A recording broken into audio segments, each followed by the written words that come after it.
With the weight of grief still heavy on her shoulders and two young children depending on her every decision, Sarah Mitchell reluctantly signed the inheritance papers for her uncle's forgotten farm property, intending only to clear it out over a long weekend and put it up for sale. She had no idea that beneath the weathered floorboards of that dilapidated farmhouse lay secrets that would not only unravel the mysteries of her family's troubled past, but would expose a powerful corporation's decades-long campaign of deception that had poisoned the very heart of Willowbrook Valley. Before we jump back in, tell us where you're tuning in from, and if this story touches you, make sure you're subscribed, because tomorrow I've saved something extra special for you. The late October rain pounded against the windshield of Sarah's aging SUV as she navigated the winding country road leading to Riverstone Farm. Her children, Emma, age 10, and Caleb, age 7, had finally fallen asleep in the back seat after hours of restless travel. The headlights illuminated the deteriorating wooden sign at the property entrance, nearly consumed by overgrown vines and years of neglect. Some inheritance, Sarah muttered to herself, pulling up to the two-story farmhouse that looked like it belonged in a gothic horror film rather than a real estate listing. It had been 8 months since her husband David's sudden death in a construction accident. 8 months of struggling to keep their small-town bakery afloat while raising 2 grieving children alone. The call about her estranged Uncle Henry's death and the unexpected inheritance had come just as their savings were dwindling dangerously low. "Your Uncle Henry has left you Riverstone Farm," the attorney had explained over the phone. "It needs to be cleared out before it can be sold. Nothing complicated, a weekend job at most." Sarah had only vague memories of visiting the farm as a child. Her mother had severed ties with her brother Henry when Sarah was only 8, and all questions about him were met with tight-lipped silence and a sharp change of subject. All she knew was that there had been some kind of falling out, serious enough that her mother had forbidden any contact. Now, at 34, widowed and desperate for financial stability, Sarah found herself the reluctant owner of a property she barely remembered, tasked with dismantling the life of an uncle who had been reduced to a family ghost. As she stepped out of the SUV, the cold rain immediately soaked through her jacket. She hurried to wake the children, helping them navigate puddles on their way to the porch. The ancient wooden steps creaked ominously beneath their feet as Sarah fumbled with the old brass key the attorney had provided. "Is this where the scary uncle lived?"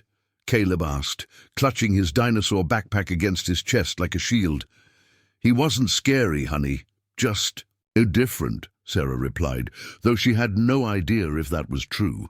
"And yes, this is his house. We're going to stay here for the weekend while we sort through his things." The lock finally surrendered with a reluctant groan, and the door swung, open to reveal darkness and the musty smell of abandonment. Sarah fumbled for a light switch, surprised when the yellowed ceiling fixture actually flickered to life. "The power's still on," she remarked, genuinely shocked. "The estate has maintained basic utilities," the attorney had explained. "Your uncle was quite methodical about such matters." The farmhouse interior was like stepping into a time capsule. Heavy oak furniture from another era filled the living room. Bookshelves lined the walls, packed with volumes on agriculture, environmental science, and local history. A layer of dust covered everything, but otherwise, the house seemed frozen in time, as if Uncle Henry had simply stepped out momentarily rather than passed away after years in assisted living. "Can we explore?" Emma asked, her initial wariness giving way to curiosity. "Not tonight, sweetheart. It's late, and we're all tired. Let's get our bags in and set up the sleeping bags in the cleanest room we can find." After bringing in their luggage and finding clean linens in an upstairs closet, Sarah settled the children in a guest bedroom that seemed less dusty than the others. She deliberately avoided what appeared to be her uncle's bedroom, unwilling to confront such personal spaces yet. With the children finally asleep, exhausted from the journey, Sarah returned downstairs. The rain continued its relentless assault on the roof and windows, creating an eerie soundtrack as she wandered through the main floor, trying to assess the magnitude of the task ahead. "This is going to take more than a weekend," she sighed, running her finger through the dust on a sideboard.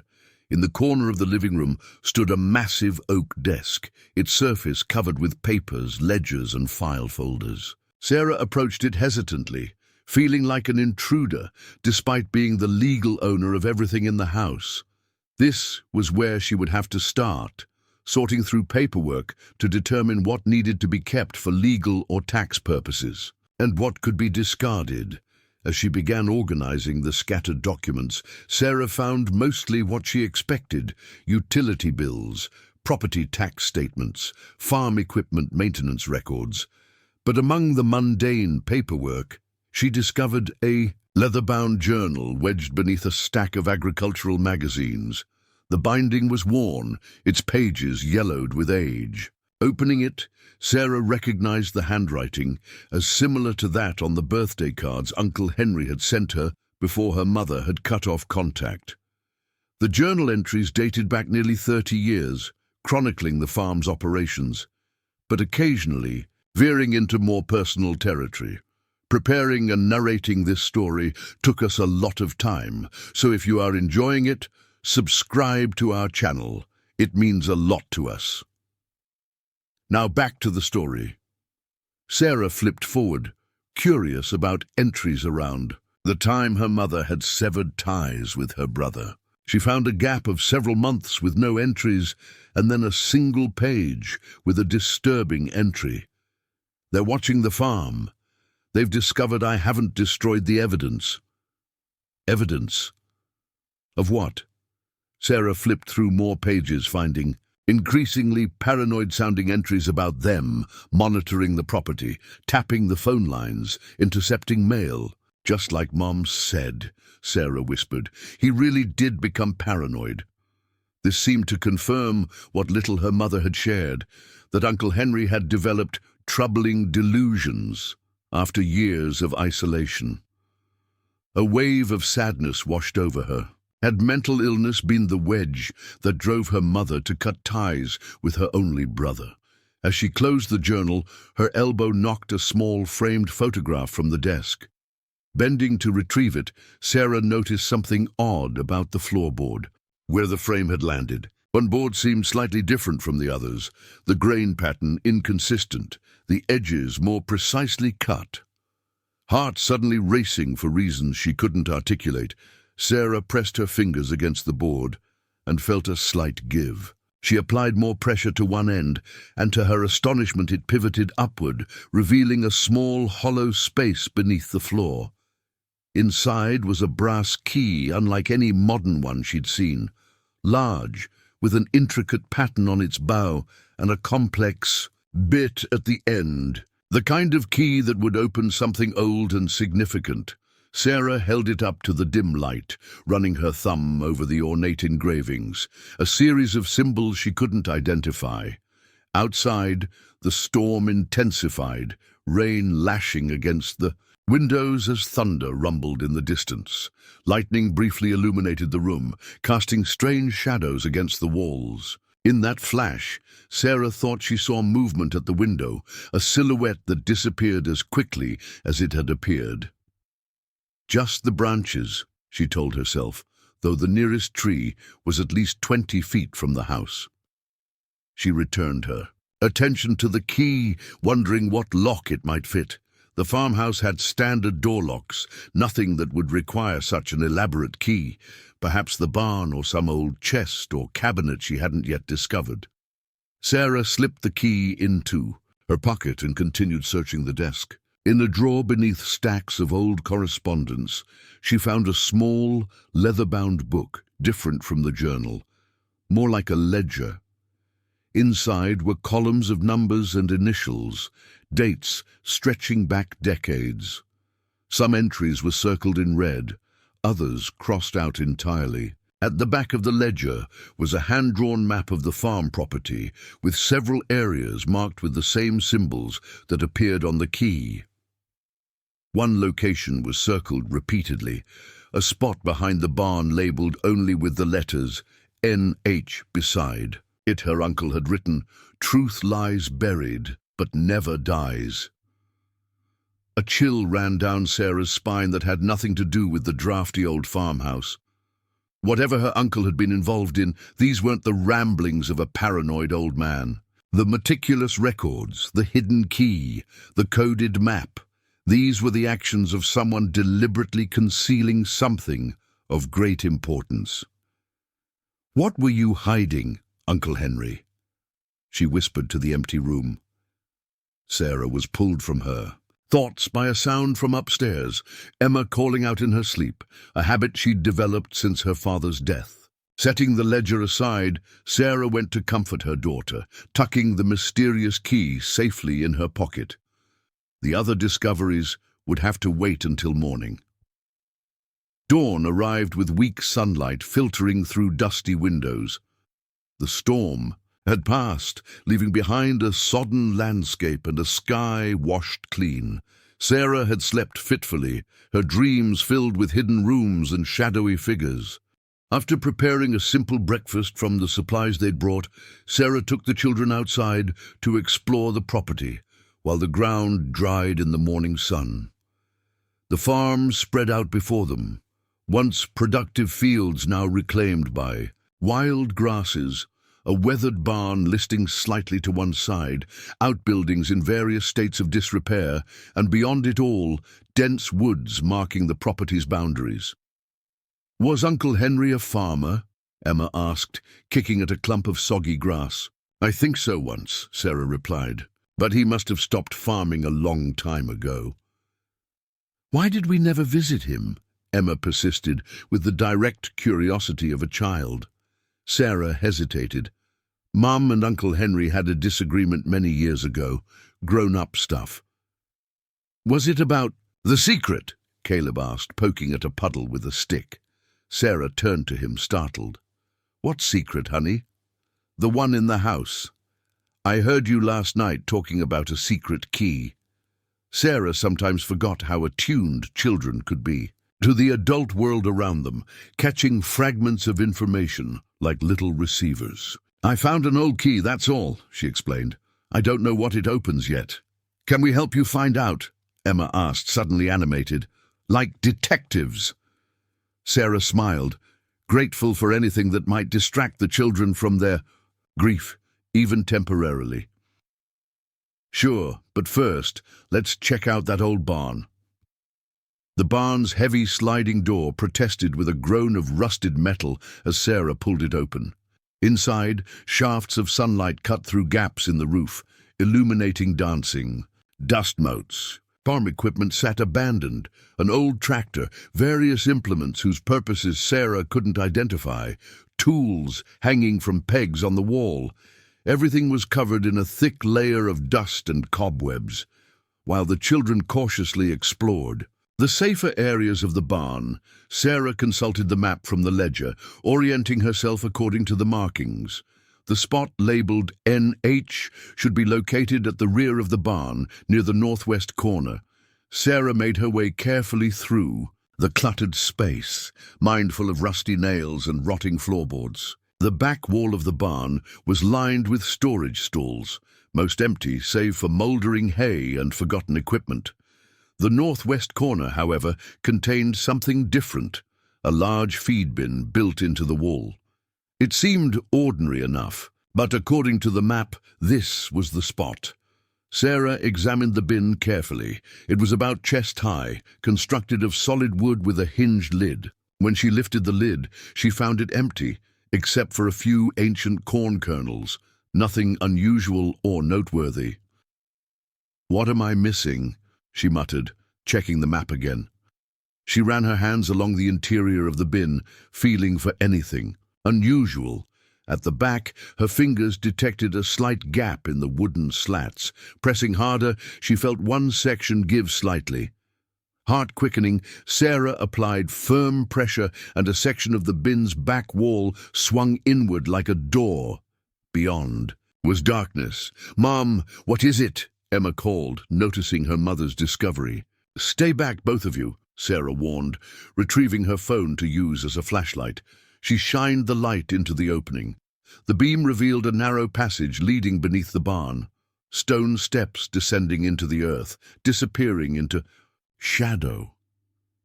Common sense told Sarah to retreat, to call someone, the attorney, the local authorities, anyone, before venturing into an unknown underground space on a dilapidated property. But curiosity pulled stronger.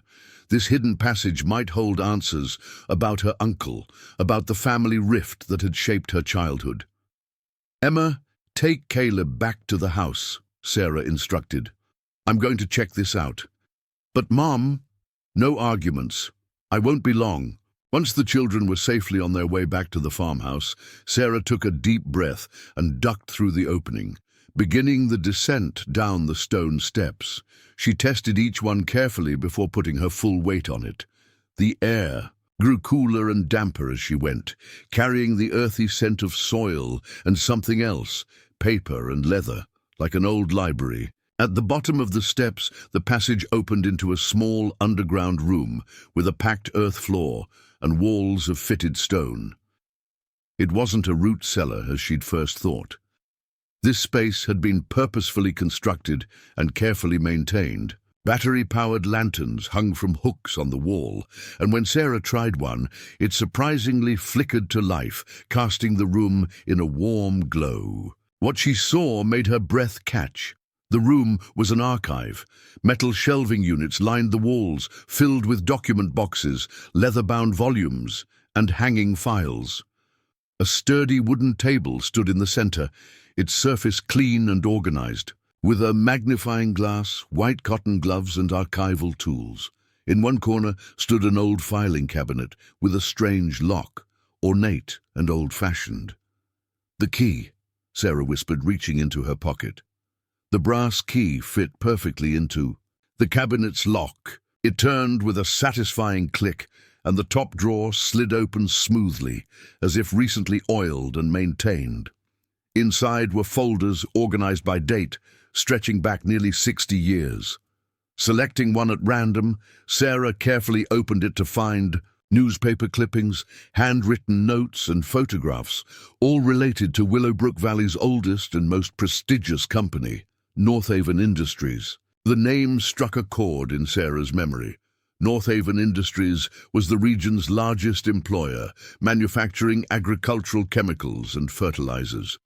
Their sprawling facility on the outskirts of town was a point of local pride, providing jobs and economic stability for generations. What connection could her uncle possibly have had to them? As she examined more folders, a disturbing pattern emerged. The documents detailed meticulous research into Northaven's business dealings, focusing specifically on their waste disposal practices throughout the 1980s and 90s. Her uncle had created detailed timelines showing how the company had systematically dumped chemical byproducts in remote areas of the county, particularly near water sources that fed local farms. This alone wasn't necessarily shocking. Corporate pollution was hardly uncommon, but one folder labeled Jenkins Property contained something more troubling, photographic evidence of what appeared to be industrial waste being dumped in the dead of night, followed by newspaper clippings about a tragic accident that claimed the lives of Robert and Linda Jenkins in 1995, just weeks after they had reportedly filed a complaint against Northaven for contaminating their well water. There were other incidents too. Farmers who spoke out against Northaven suddenly suffering mysterious crop failures, livestock deaths, or personal accidents. In each case, Northaven expanded their influence, often acquiring the affected properties at a fraction of their value.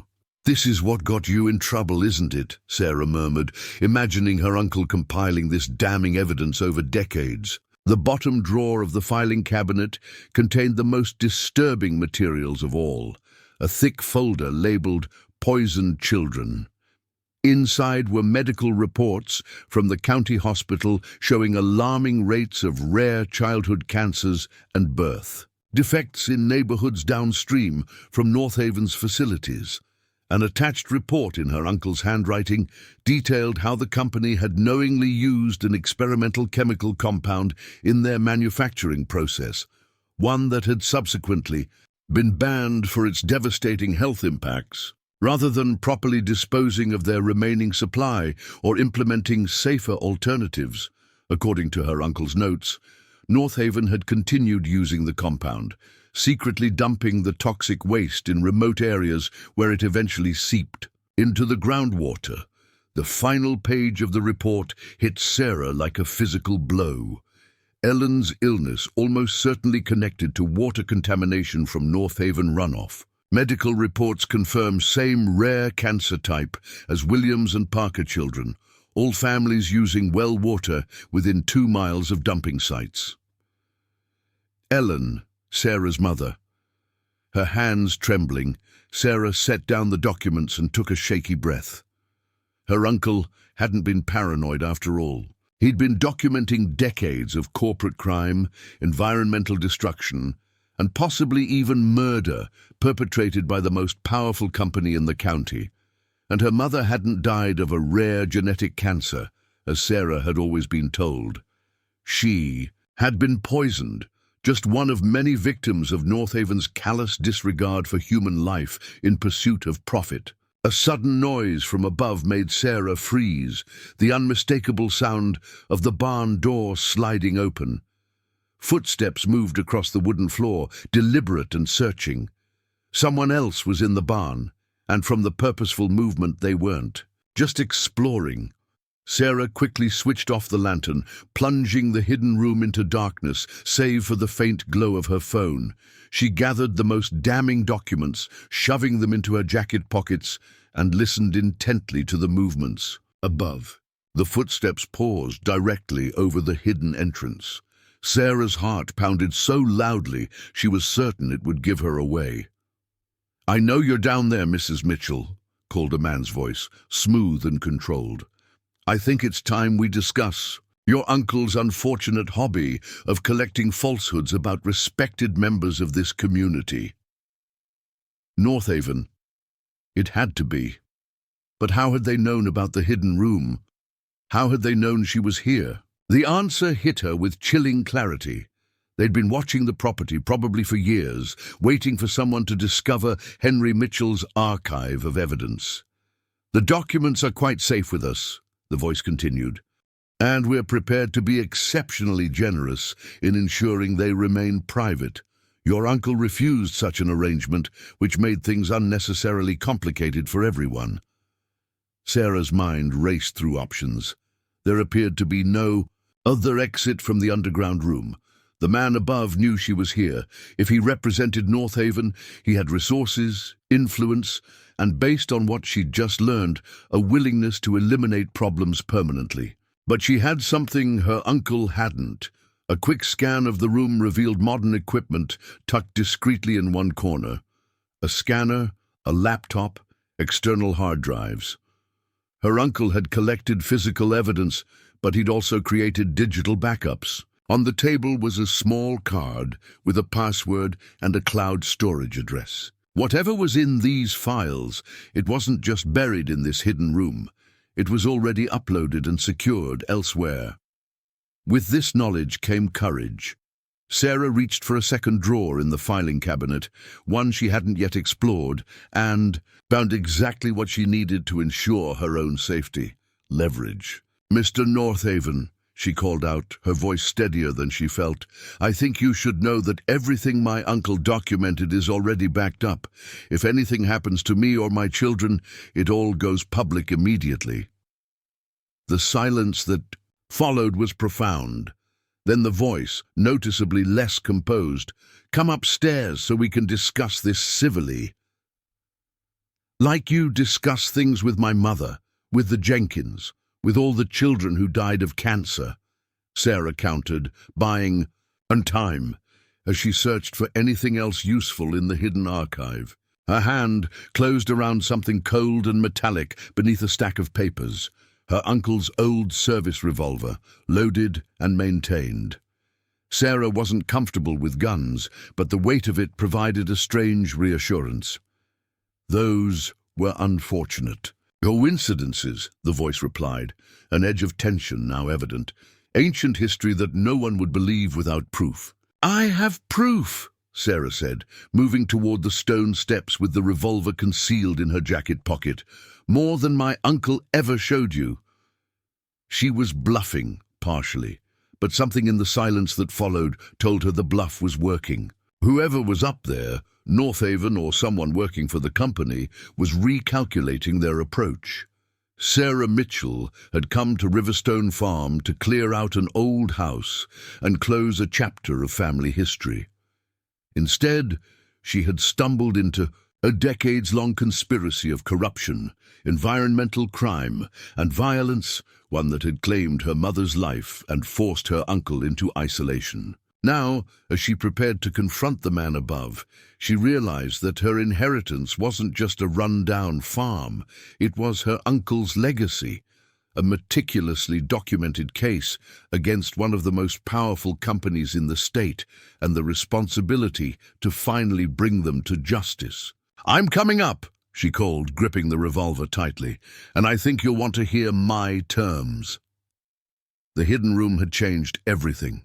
The question now was whether Sarah would live long enough to use what she'd found, and whether she could protect her children from the same forces that had destroyed so many families before hers.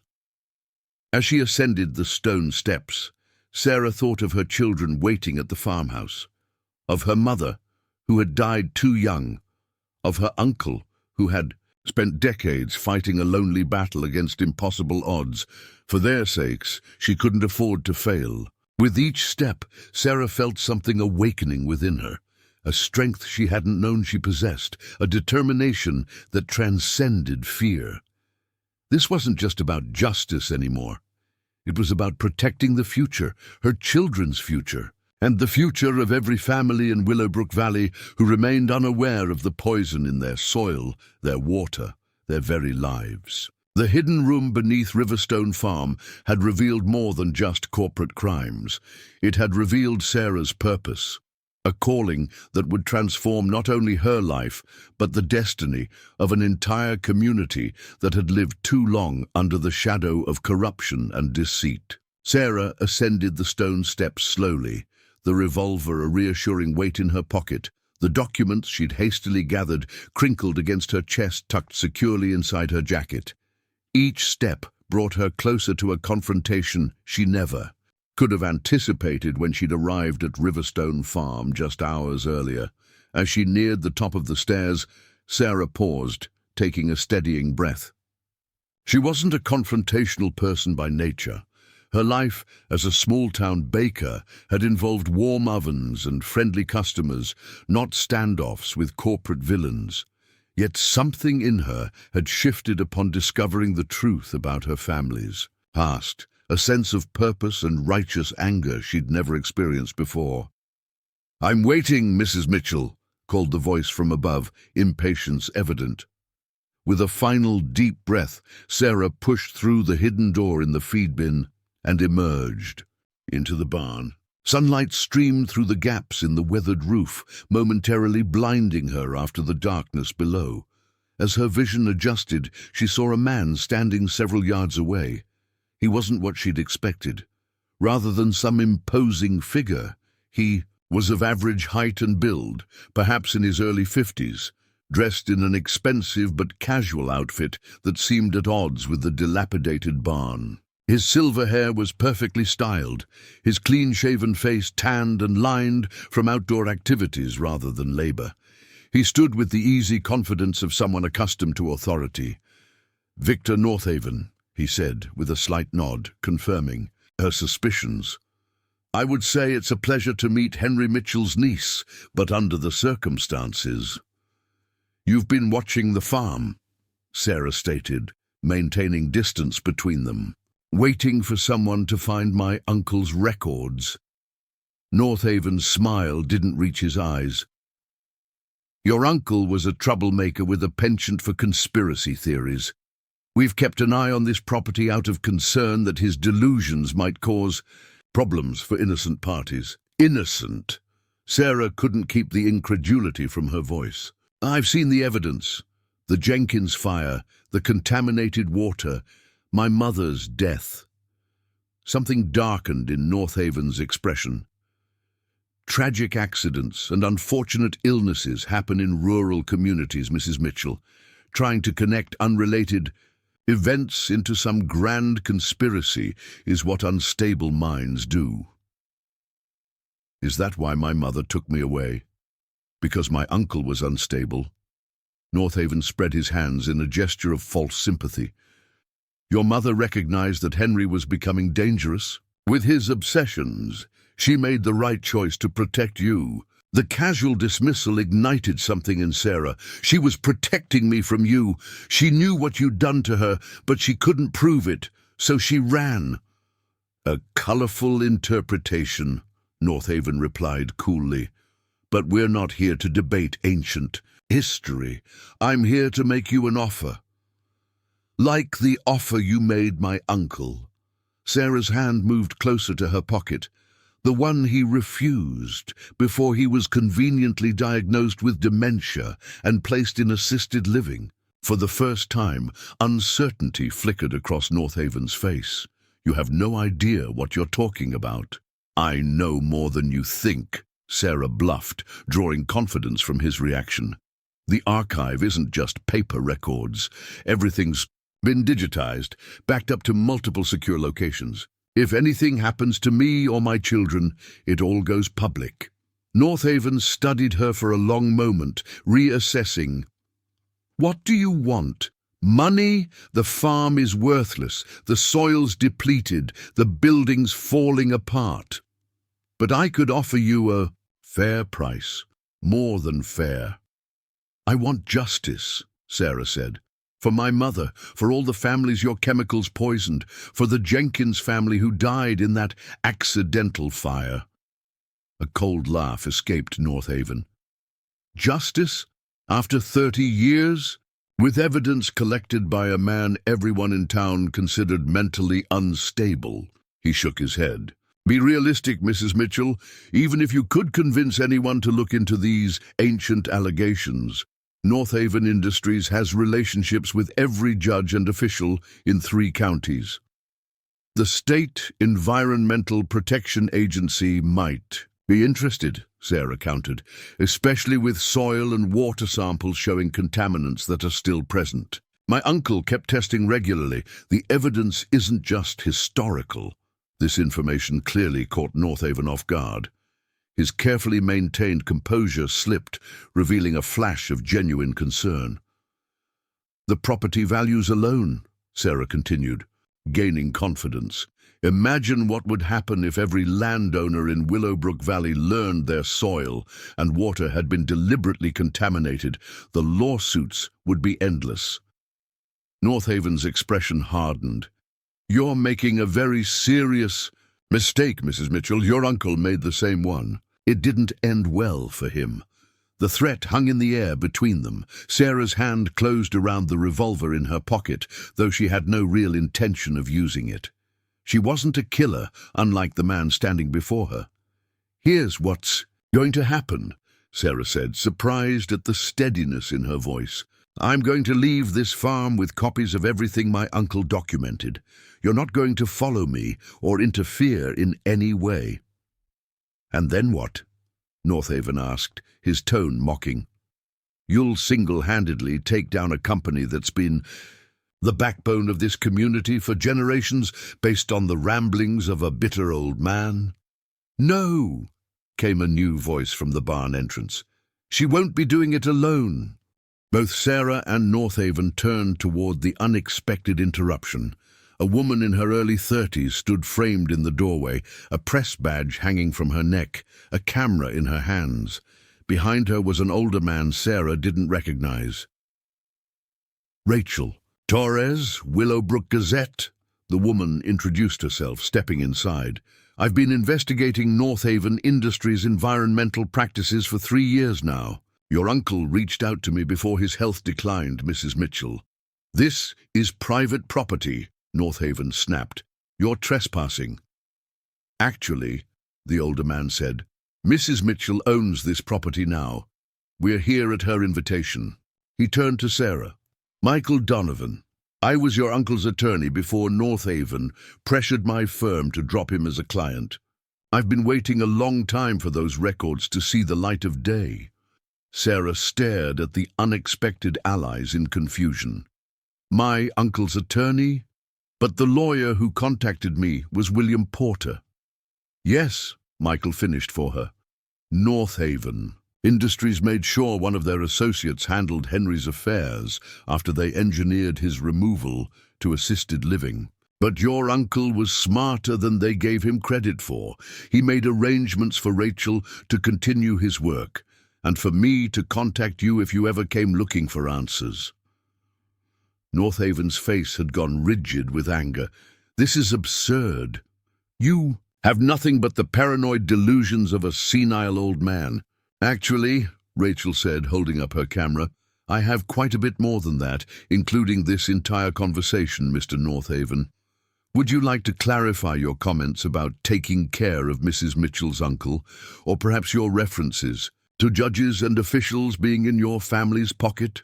The color drained from Northaven's face. For the first time, he seemed genuinely rattled. You're manipulating my words. This is entrapment. It's journalism, Rachel replied, and it's just the beginning.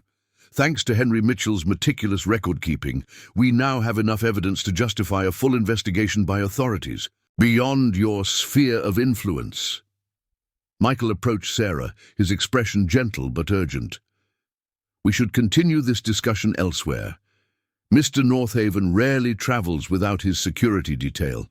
They'll be wondering why he's taking so long. As if on cue, the sound of an approaching vehicle reached them. Tires on gravel, the distinctive purr of an expensive engine. Northaven's confidence seemed to return slightly. My son, he explained with a thin smile. He'd be interested to meet Henry Mitchell's niece. He handles our more delicate family matters these days. Sarah sensed the escalating danger. We need to leave, now. The hidden room, Rachel said quickly. Is there another exit? I don't know, Sarah admitted. I only found it today. There is, Michael confirmed. Your uncle showed me once, years ago. It leads to the old storm cellar behind the house. We can circle around to our car. Northaven moved to block their path to the feed bin entrance. I'm afraid I can't let you leave with those records. Family reputation and all that. Sarah's hand tightened on the revolver, though she still hoped to avoid using it. Rachel, seeing her tension, stepped forward. Mr. Northaven, I've already transmitted preliminary information to colleagues at 3 different news outlets and the State Attorney General's office, she said calmly. Preventing us from leaving will only accelerate the investigation. Your best option now is damage control. The car outside had stopped, doors slammed, followed by footsteps approaching the barn. Northaven appeared to make a rapid calculation.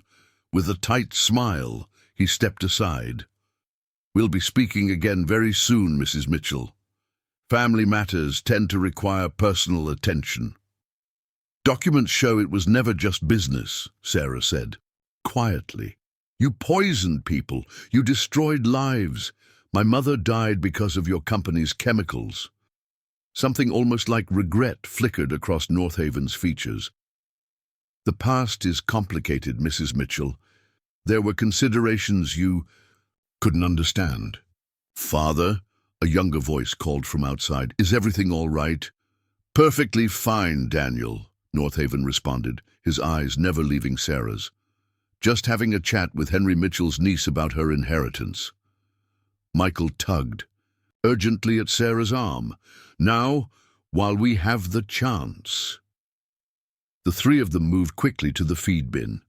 Sarah slipped through first, followed by Rachel, with Michael bringing up the rear, just as a younger man, presumably Daniel Northaven, entered the barn. "What's going on?" they heard him demand, as Michael pulled the hidden door closed behind them.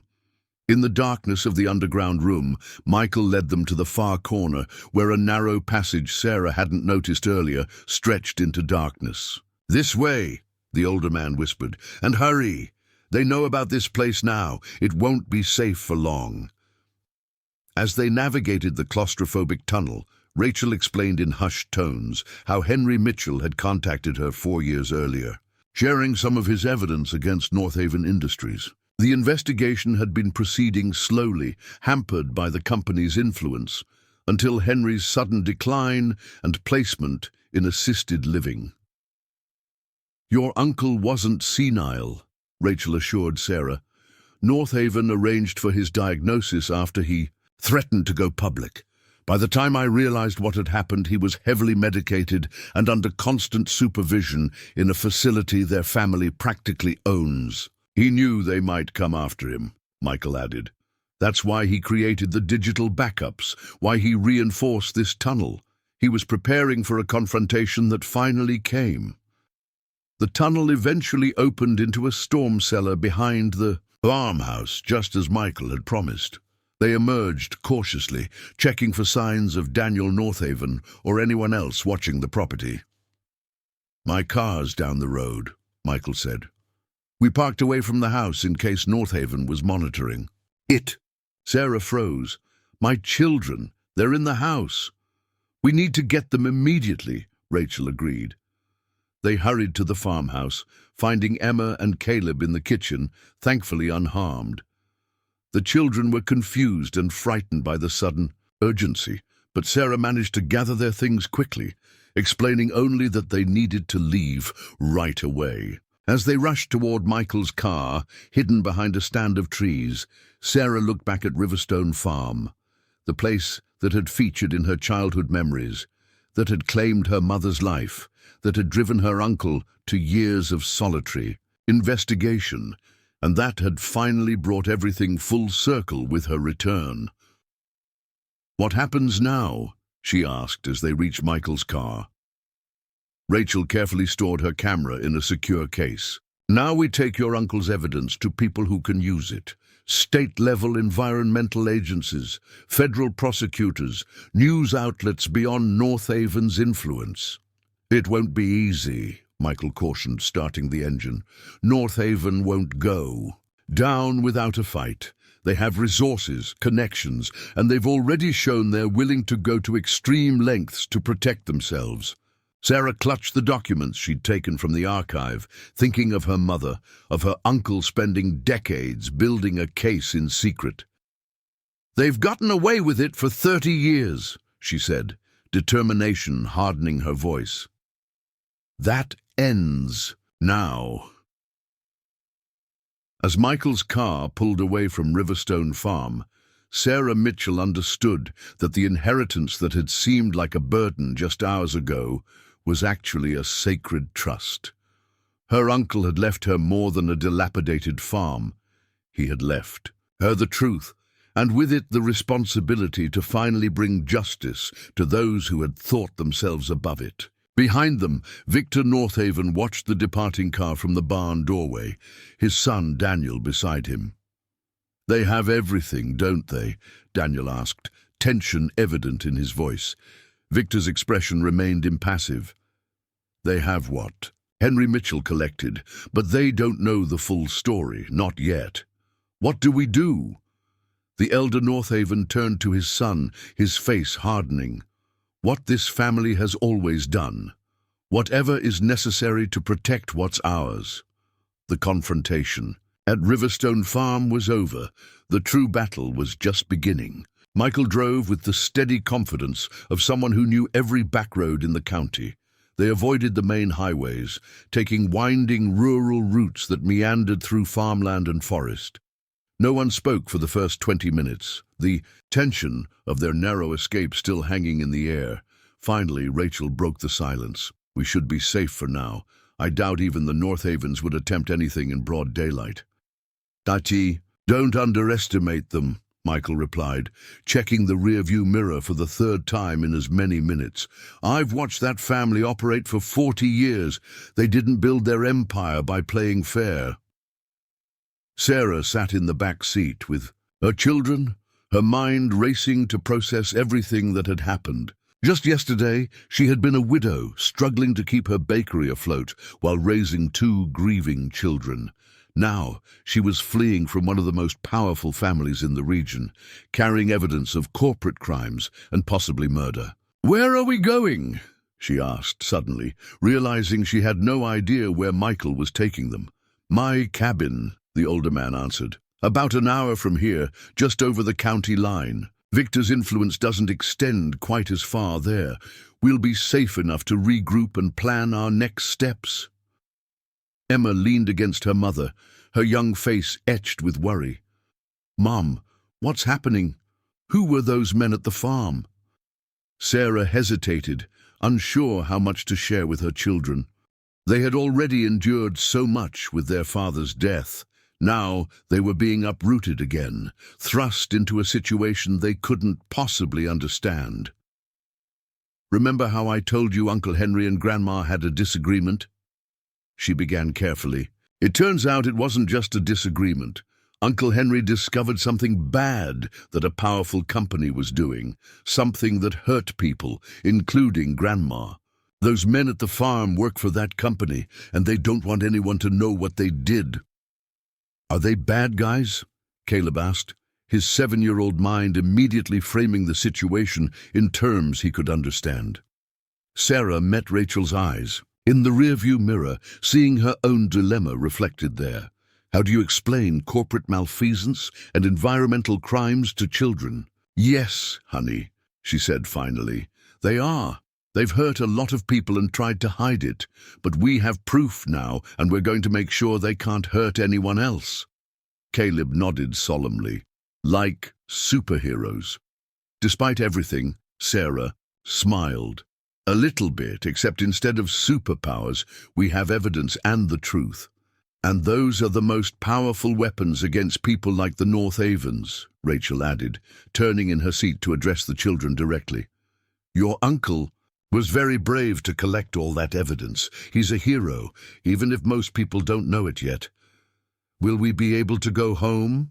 Emma asked, the practical concerns of a 10-year-old cutting to the heart of their situation. Sarah stroked her daughter's hair. "I don't know yet, sweetheart. We need to make sure it's safe first." The reality of their circumstances suddenly hit Sarah with full force.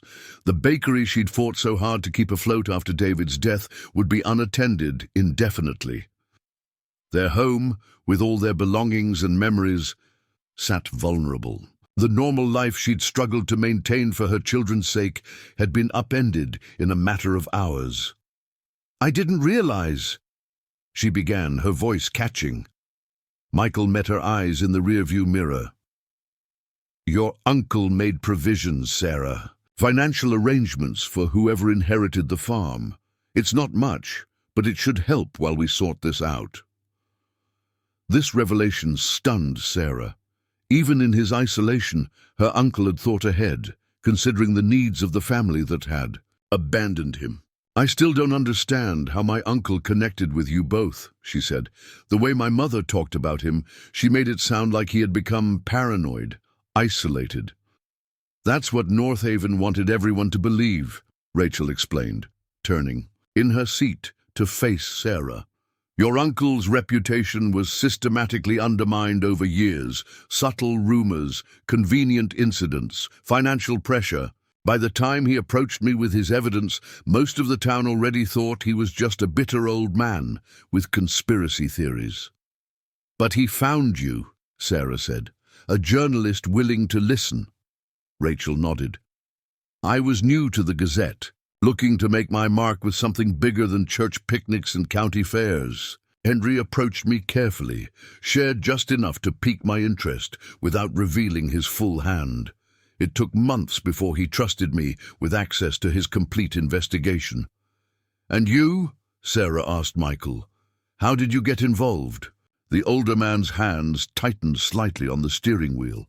I handled your family's legal affairs for years. I was there when your mother got sick, when the medical bills started piling up. Henry came to me when he first suspected the connection between Ellen's illness and the North Haven facilities upstream. Michael paused, glancing at Sarah in the rearview mirror. I helped him file public records requests, obtain environmental testing permits, all perfectly legitimate. But when Victor Northaven realized what Henry was doing, the pressure started. Subtle at first, clients mysteriously taking their business elsewhere. Then not so subtle. My senior partners called me in and told me the firm would no longer represent Henry Mitchell. But you kept helping him anyway, Sarah guessed. Unofficially. By then, I'd seen enough evidence to believe him. And Ellen. Michael's voice softened. Your mother was a dear friend. What happened to her wasn't right. They drove in silence for several more minutes, each lost in their own thoughts. The landscape gradually changed from flat farmland to more rugged, wooded terrain. Michael turned onto an unmarked gravel road that wound upward into the hills. There's something I still don't understand, Sarah said finally. If my uncle had all this evidence, why didn't he go public with it years ago? Why hide everything in a secret room? Rachel exchanged a glance with Michael. He tried initially. Approached the local paper, not me. This was before my time. The editor refused to run the story. Then he tried the County Environmental Board. Suddenly, all his appointments were cancelled. The State Environmental Agency sent an inspector who spent 15 minutes on the property and declared everything normal without taking a single sample. The North Havens blocked him at every turn. And then they started playing hardball, Michael added. Your parents' house was broken into. Nothing. Taken, just left in disarray. A message. Your father's bakery lost its major contracts overnight. The bank suddenly called in loans on equipment. The pieces fell into place in Sarah's mind. So my mother didn't leave because she thought Uncle Henry was crazy. She left because North Haven was threatening us. Your parents wanted to take Henry with them, Michael said gently, but he refused to leave. Said someone had to stay and gather evidence, build a case no one could ignore or suppress. He believed if he left, the North Havens would win permanently. The gravel road ended at a modest cabin, nestled among tall pines, simple but well-maintained, with a covered porch and a small detached garage. Michael parked and led them inside, checking carefully before unlocking the door. The interior was cozy. A main room with a stone fireplace, small kitchen area, and doors leading to what Sarah presumed were bedrooms. One wall was covered with bookshelves, another featured topographical maps of the county. We should be safe here for now, Michael said, securing the door behind them. No one associates this place with me. It's owned through a family trust. Under my maiden name. Rachel immediately set up her laptop on the dining table. We need to catalog what we have and get it secured online. How much did you manage to grab from the archive? She asked Sarah. Sarah carefully removed the documents from inside her jacket. Not everything, but the most damning materials, the soil test results, the evidence about the Jenkins fire, the records of my mother's illness and its connection to North Haven's contaminants. Good, Rachel nodded. Between what you have there and the backup files your uncle already uploaded, we should have enough to start building our case. Case for what exactly? Sarah asked. What's our actual plan here? Rachel and Michael exchanged another look that spoke volumes. That depends partly on you, Michael said carefully, how involved you want to be. This isn't your fight, Sarah. Your uncle spent decades on this crusade. It cost him his family, nearly his sanity. No one would blame you for handing over the evidence and walking away. The suggestion was tempting. Sarah could picture it, giving everything to Rachel and Michael, returning to her orderly life in town, leaving the North Havens and their crimes. In more experienced hands, it would be the sensible choice for a single mother with 2 young children depending on her. But then she thought of her mother dying painfully from chemicals deliberately released into the water. Her uncle spending decades building a case in isolation, eventually forced into a care facility on false pretenses. Her own children growing up in a community where powerful interests could poison the vulnerable with impunity. Sarah looked at Emma and Caleb, now exploring the cabin with cautious curiosity.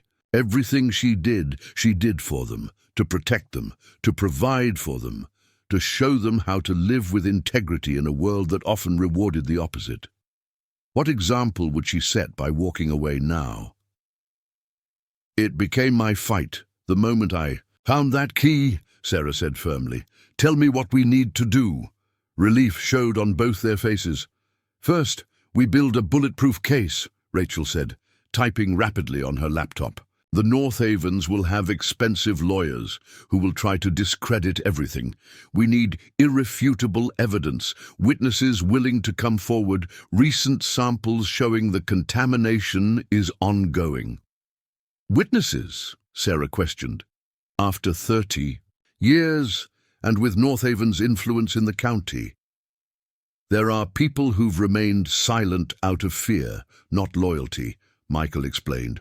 "Former workers who helped dump chemicals, doctors who treated unusually high rates of cancer but were pressured to keep quiet, bank employees who processed questionable transactions. Getting them to speak won't be easy," Rachel acknowledged, "but seeing someone finally standing up to the North Havens might embolden others." Sarah considered this. "And the recent samples?" "Your uncle arranged for regular testing through a lab in the next state," Michael said. "Paid in cash, used different names. The most recent tests were just 3 months ago, showing the contamination remains in the groundwater." Rachel looked up from her computer. "Here's what we're dealing with. The evidence you recovered gives us a strong foundation, but the North Havens will claim it's all fabricated by a man with a grudge. We need corroboration from multiple sources. And we need protection," Michael added grimly. "Once we start moving on this, the North Havens won't limit themselves to legal channels.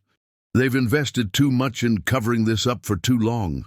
A chill ran through Sarah as the true danger of their situation sank in. Protection from who? The local police won't help if North Haven owns them. "I have contacts at the state level," Rachel said. "People outside North Haven's sphere of influence, but they'll need something solid before they'll act. Political figures don't stick their necks out based on historical allegations alone. So we're back to needing current evidence," Sarah mused.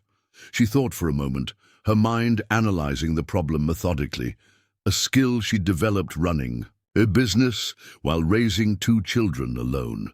"What about the current owners of the affected properties?" she suggested. "The farms and homes in areas where North Haven dumped their waste. Do they know what's in their soil and water?" Rachel's expression brightened. "That's actually brilliant. North Haven sold off most of those properties once they'd consolidated their holdings, broken into smaller parcels, sold to unsuspecting buyers over the decades. If we can show the contamination affects current landowners, it becomes a present-day public health crisis, not just historical wrongdoing. Environmental agencies would have to respond," Michael finished, nodding appreciatively. Sarah felt a spark of hope. "My uncle must have records of all the affected properties, right? We could organize testing across multiple sites simultaneously, create a contamination map that couldn't be ignored." "It could work," Rachel agreed, typing notes, "but we'd need to move quickly before the North Havens realize what we're doing." Michael looked troubled. "Victor Northaven has already seen us together. He knows we have some of Henry's evidence. We might have less time than we think." As if in answer to his concern, Rachel's phone buzzed with an incoming message. Her expression darkened as she read it. "What is it?" Sarah asked. "My contact at the Gazette. North Haven representatives just showed up at the newspaper office with a cease and desist letter, threatening a defamation lawsuit if any unsubstantiated allegations about the family or company are published." She looked up grimly. "They're moving faster than I expected, and that's just the official response," Michael said. "I guarantee they're taking other actions we can't see yet." Sarah felt a new determination hardening within her. Despite the fear, despite the uncertainty, she knew what had to be done. "Then we need to move faster too," she declared. "My uncle spent years gathering evidence while the North Avens blocked him at every turn. We don't have that luxury." "What are you suggesting?" Rachel asked. Sarah had faced seemingly insurmountable challenges before: her husband's sudden death, the struggle to save the bakery, raising 2 children alone. Each time, she had found strength she didn't know she possessed. "A different approach," she said decisively.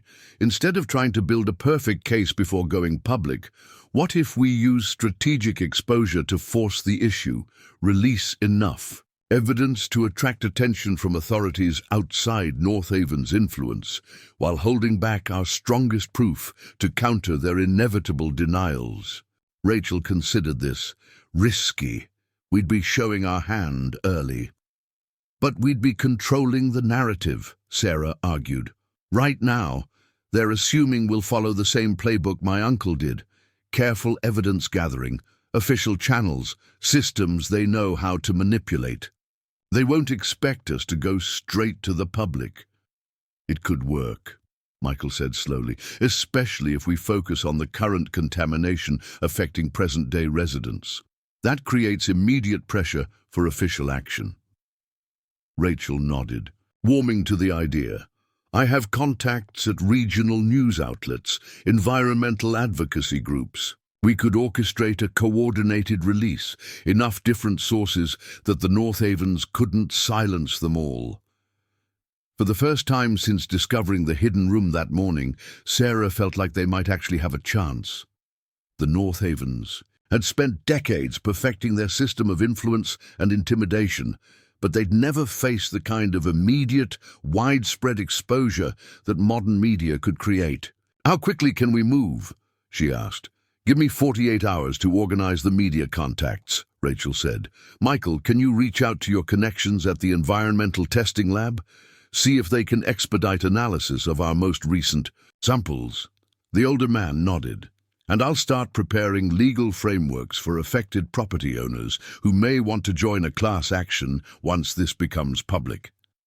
They worked late into the evening, organizing documents, creating digital backups, and developing their strategy. Michael found activities to keep Emma and Caleb occupied, showing a grandfather's intuition for what would engage children processing their second major disruption in less than a year. As night fell, Sarah stepped onto the cabin's porch, needing a moment alone to absorb everything that had happened. The stars shone brilliantly in the clear mountain air, so different from the muted night sky of town. In the distance, an owl called, its melancholy song echoing through the pines. Sarah thought about the bakery she'd fought so hard to keep after David's death, the early mornings mixing dough, the satisfaction of watching customers enjoy her creations, the relief of making each month's rent payment. It had been exhausting, thankless work at times, but it had been hers, a legacy she could someday pass to her children. Now she had inherited a different legacy, one of secrets and corruption, of justice delayed but perhaps not denied. Not the inheritance she would have chosen, but one she could no longer ignore. "Beautiful night," Michael said, joining her on the porch with 2 steaming mugs. He handed one to Sarah. "Chamomile. Helps with the overwhelm." "Thank you," Sarah said, accepting the tea gratefully. "For everything.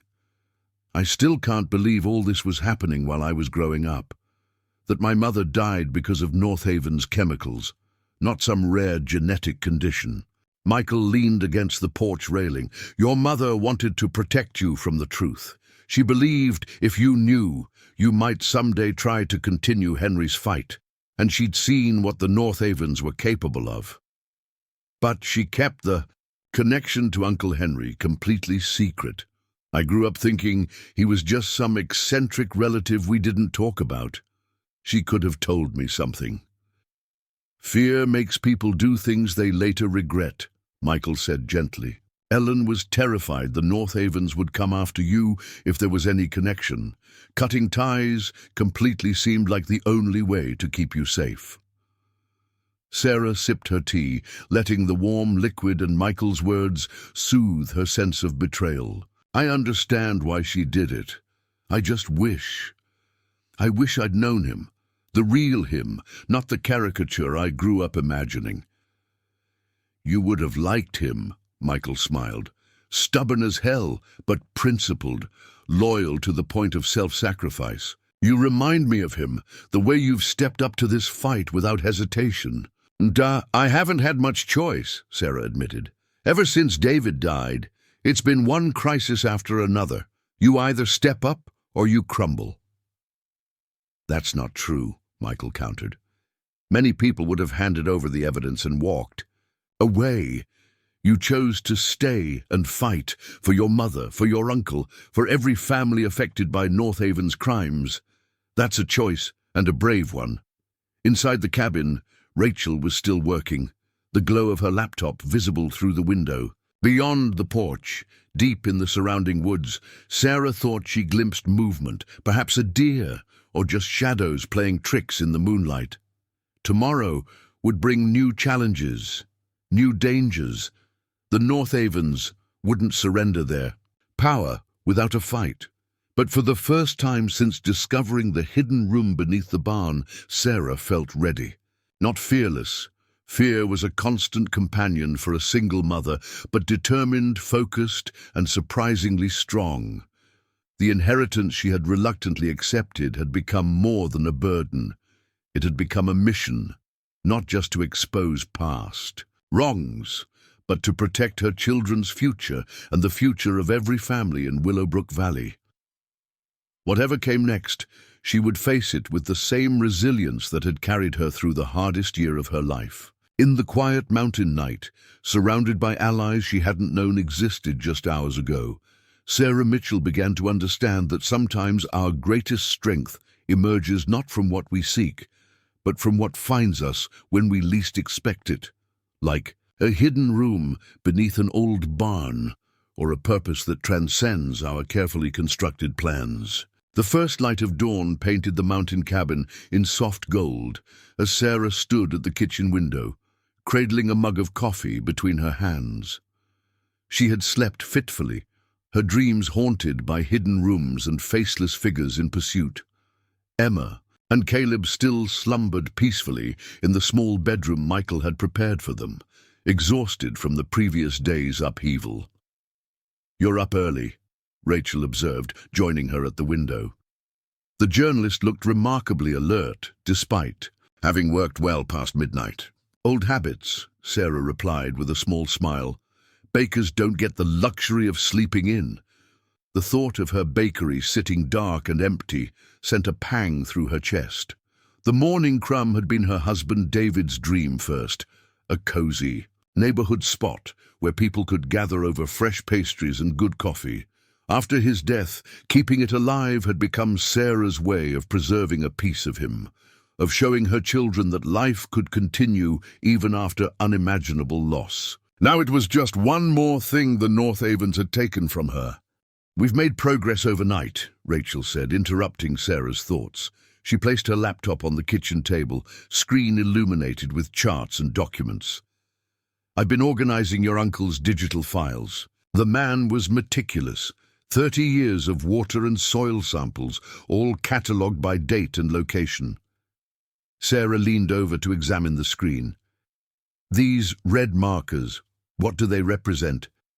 "Cancer clusters," Rachel replied grimly. "Each dot is a family affected by rare cancers consistent with chemical exposure. The pattern follows the watershed downstream from 3 primary Northaven dumping sites." The visualization made the human cost painfully clear. Dozens of red dots scattered across the valley, each representing a family like her own, lives cut short or forever altered by corporate greed. How did they get away with this for so long? Sarah whispered. Money, influence, and strategic isolation of the victims, Michael answered, emerging from his room. Despite his age, he moved with the energy of a man with renewed purpose. They created a narrative that Henry was unstable, that the cancer clusters were random statistical anomalies. People who raised questions found themselves facing financial pressure, mysterious accidents, or public ridicule. Classic tactics of powerful entities threatened by truth, Rachel added. Discredit the messenger, obscure the evidence, create doubt where there should be certainty. The strategy session that followed was interrupted by the children waking, hungry and disoriented in the unfamiliar surroundings. Sarah paused to prepare breakfast, finding unexpected comfort in the simple act of measuring flour and heating a pan. Some problems couldn't be solved with baking, but the familiar routine steadied her nerves for what was to come. As Emma and Caleb ate, Michael spread a large map of Willowbrook Valley across the dining table. These are the properties most severely affected by contamination, he explained, circling several areas with a red marker. Based on Henry's records, these 5 locations would give us the strongest current evidence if we can obtain fresh samples. Who owns them now? Sarah asked. Rachel consulted her notes. 2 are residential developments built in the early 2000s. One is a community park donated by Surprise, North Haven Industries, as a community investment. The 4th is still agricultural, owned by Westridge Farms, a North Haven subsidiary, operating through a shell company. And the 5th is the Willowbrook Elementary School, Michael finished quietly. Sarah's coffee mug froze halfway to her lips. The elementary school, my children's school. Rachel nodded grimly. Built 15 years ago on land formerly owned by the Jenkins family, the ones who died in the accidental fire after filing complaints about water contamination. The revelation struck Sarah like a physical blow. Not only had North Haven poisoned her mother, but her children had been attending school on contaminated ground. How many other families remained unaware of the invisible danger threatening their children every day? We need those samples immediately, Sarah said, her voice steady, despite the storm of emotions raging within her. And we need to get them tested before the North Havens realize what we're doing. I've already reached out to my contact at Eastern State Environmental Laboratory, Michael reported. Dr. Elaine Wong. She's agreed to prioritize our samples if we can get them to her today. I'll handle the school and park, Rachel volunteered. I can pose as a journalist doing a feature on community green spaces, technically not even a lie. The residential areas will be trickier, Michael cautioned. Showing up with sample collection equipment would raise immediate questions. Sarah considered the problem from multiple angles, a skill honed by years of adapting to life's unexpected challenges. What about the water utility? Don't they do routine testing? Michael's eyes lit up. My nephew Marcus works for county water management. He could collect samples under the guise of routine quality monitoring. That leaves the Westridge Farms property, Rachel noted. It'll be heavily secured. North Haven doesn't take chances. With their own holdings. Sarah remembered something from her uncle's journals. There was a creek running through the Riverstone Farm property that connects to Westridge land. If the contamination is in the groundwater, then the creek would carry traces downstream where we could access it from public land, Michael finished, nodding appreciatively. Your uncle's strategic thinking lives on in you, Sarah. The plan came together rapidly. Michael would contact his nephew about the residential samples, Rachel would handle the school and park, and Sarah would return to Riverstone Farm to collect creek water samples. It was risky splitting up, but time was their enemy. The North Havens were already moving to contain the situation. I'm coming with you, Rachel insisted when Sarah proposed returning to the farm alone. Victor Northaven has already shown his hand there. It's too dangerous. And my children, Sarah countered. I can't take them back to the farm, but I can't leave them unprotected either. My sister lives 30 minutes from here, Michael offered. Retired school principal, tough as nails, and has no connection to this situation that Northaven could trace. The children would be safe with her for a few hours. Sarah hesitated, torn between her instinct to keep Emma and Caleb close and the urgent need to gather evidence before it was too late. In the 8 months since David's death, she had rarely been separated from them, as if her constant presence could somehow compensate for their father's absence. Emma, sensing her mother's dilemma, approached the table where the adults were huddled. "We'll be okay, Mom," she said, with a maturity that brought tears to Sarah's eyes. "You're getting evidence to stop the bad people who hurt Grandma, right?" Out of the mouths of babes came the clarity Sarah needed. "That's right, sweetheart. And I need you to be brave for just a little while longer." After ensuring the children were safely settled with Michael's sister, a formidable woman who received them with no questions asked beyond, "What time will you return?" Sarah and Rachel headed back toward Riverstone Farm in Rachel's weathered Jeep. "Victor won't be expecting us to return so soon," Rachel reasoned as they navigated the winding mountain roads. "He'll assume we're hiding, regrouping. The farm is the last place he'll look for us right now." "Unless he has it under surveillance," Sarah pointed out. "Possible, but his resources aren't unlimited. He's likely focused on damage control, pressuring officials, preparing legal defenses, monitoring normal channels where we might surface." They approached Riverstone Farm from a back road, parking the Jeep in a wooded area and hiking the final quarter-mile to minimize the chance of detection. The farm looked eerily peaceful in the afternoon light, no sign of Northaven's presence. "The creek runs behind the eastern field," Sarah whispered as they crouched at the property's edge.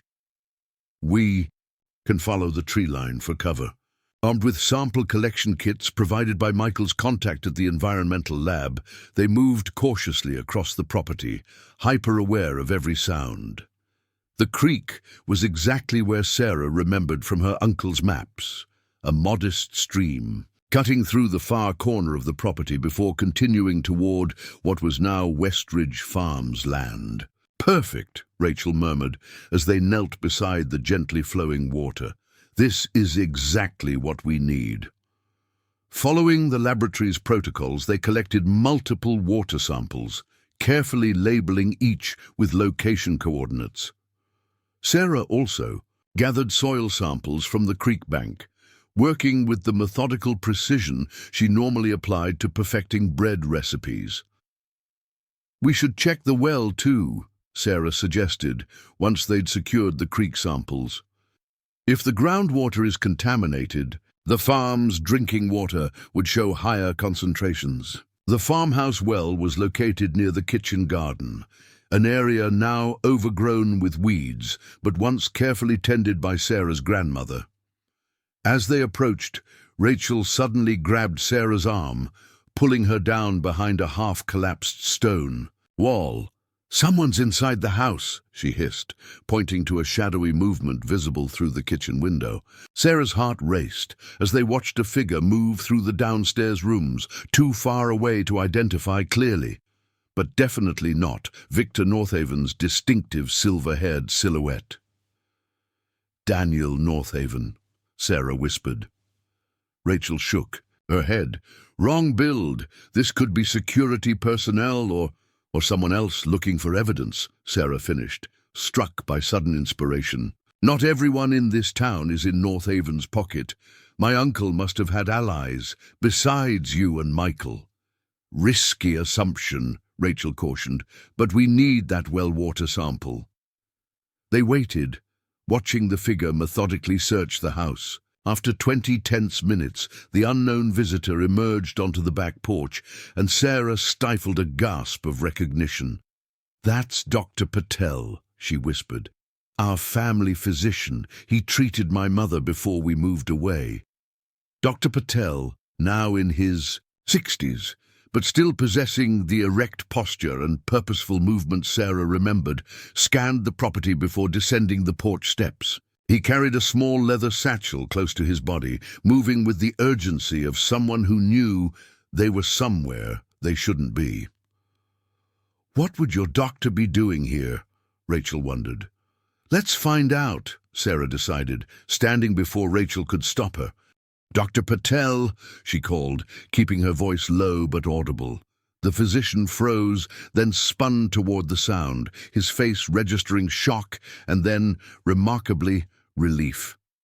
"Sarah Mitchell," he breathed as she approached, recognition immediate despite the years that had passed. "I heard you had inherited the property, but I didn't expect to find you here. Not after Victor Northaven paid us a visit yesterday?" Sarah supplied. "What are you doing here, Dr. Patel?" The doctor glanced nervously around before responding. "The same thing you are, I suspect. Looking for evidence. Henry Mitchell wasn't the only one keeping records of Northaven's activities. This revelation opened an entirely new dimension to their investigation. Dr. Patel quickly explained that he had been tracking unusual disease patterns in Willowbrook Valley for decades, compiling his own database of cancer cases, birth defects, and other conditions linked to chemical exposure. "I couldn't prove the connection officially," he admitted, as they moved to the relative safety of the barn to continue their conversation. "Northaven's influence runs too deep, but I've been collecting patient data, tissue samples, water testing results, anything that might someday build a case." "And you came here looking for my uncle's research," Sarah realized. Dr. Patel nodded. "When I heard Henry had passed and you had inherited the farm, I feared his evidence might be lost forever. The Mitchells weren't the only family forced to leave Willowbrook because they asked too many questions." With Rachel recording every word, Dr. Patel revealed a pattern of intimidation and cover-ups spanning decades. As one of the town's senior physicians, he had witnessed firsthand the human cost of Northaven's environmental crimes. Children with rare cancers, pregnant women suffering miscarriages at alarming rates, elderly residents developing mysterious neurological conditions. "Your mother's case was what finally convinced me something sinister was happening," he told Sarah. "Ellen was young, healthy, with no family history of cancer. Then, within months of Northaven expanding their operations, upstream from this farm, she developed an aggressive form that matched patterns I was seeing in other patients near contamination sites." "Why didn't you come forward?" Rachel asked, her journalist's instinct for the hard question asserting itself. Dr. Patel's expression reflected decades of moral compromise. "Fear, at first. I had a family to protect. Then strategy. I realized I could do more good documenting patterns from the inside than being silenced like Henry. I've helped dozens of families get diagnoses and treatments they might otherwise have been denied. But never publicly linked the cases to Northaven," Sarah observed, her tone more sad than accusing.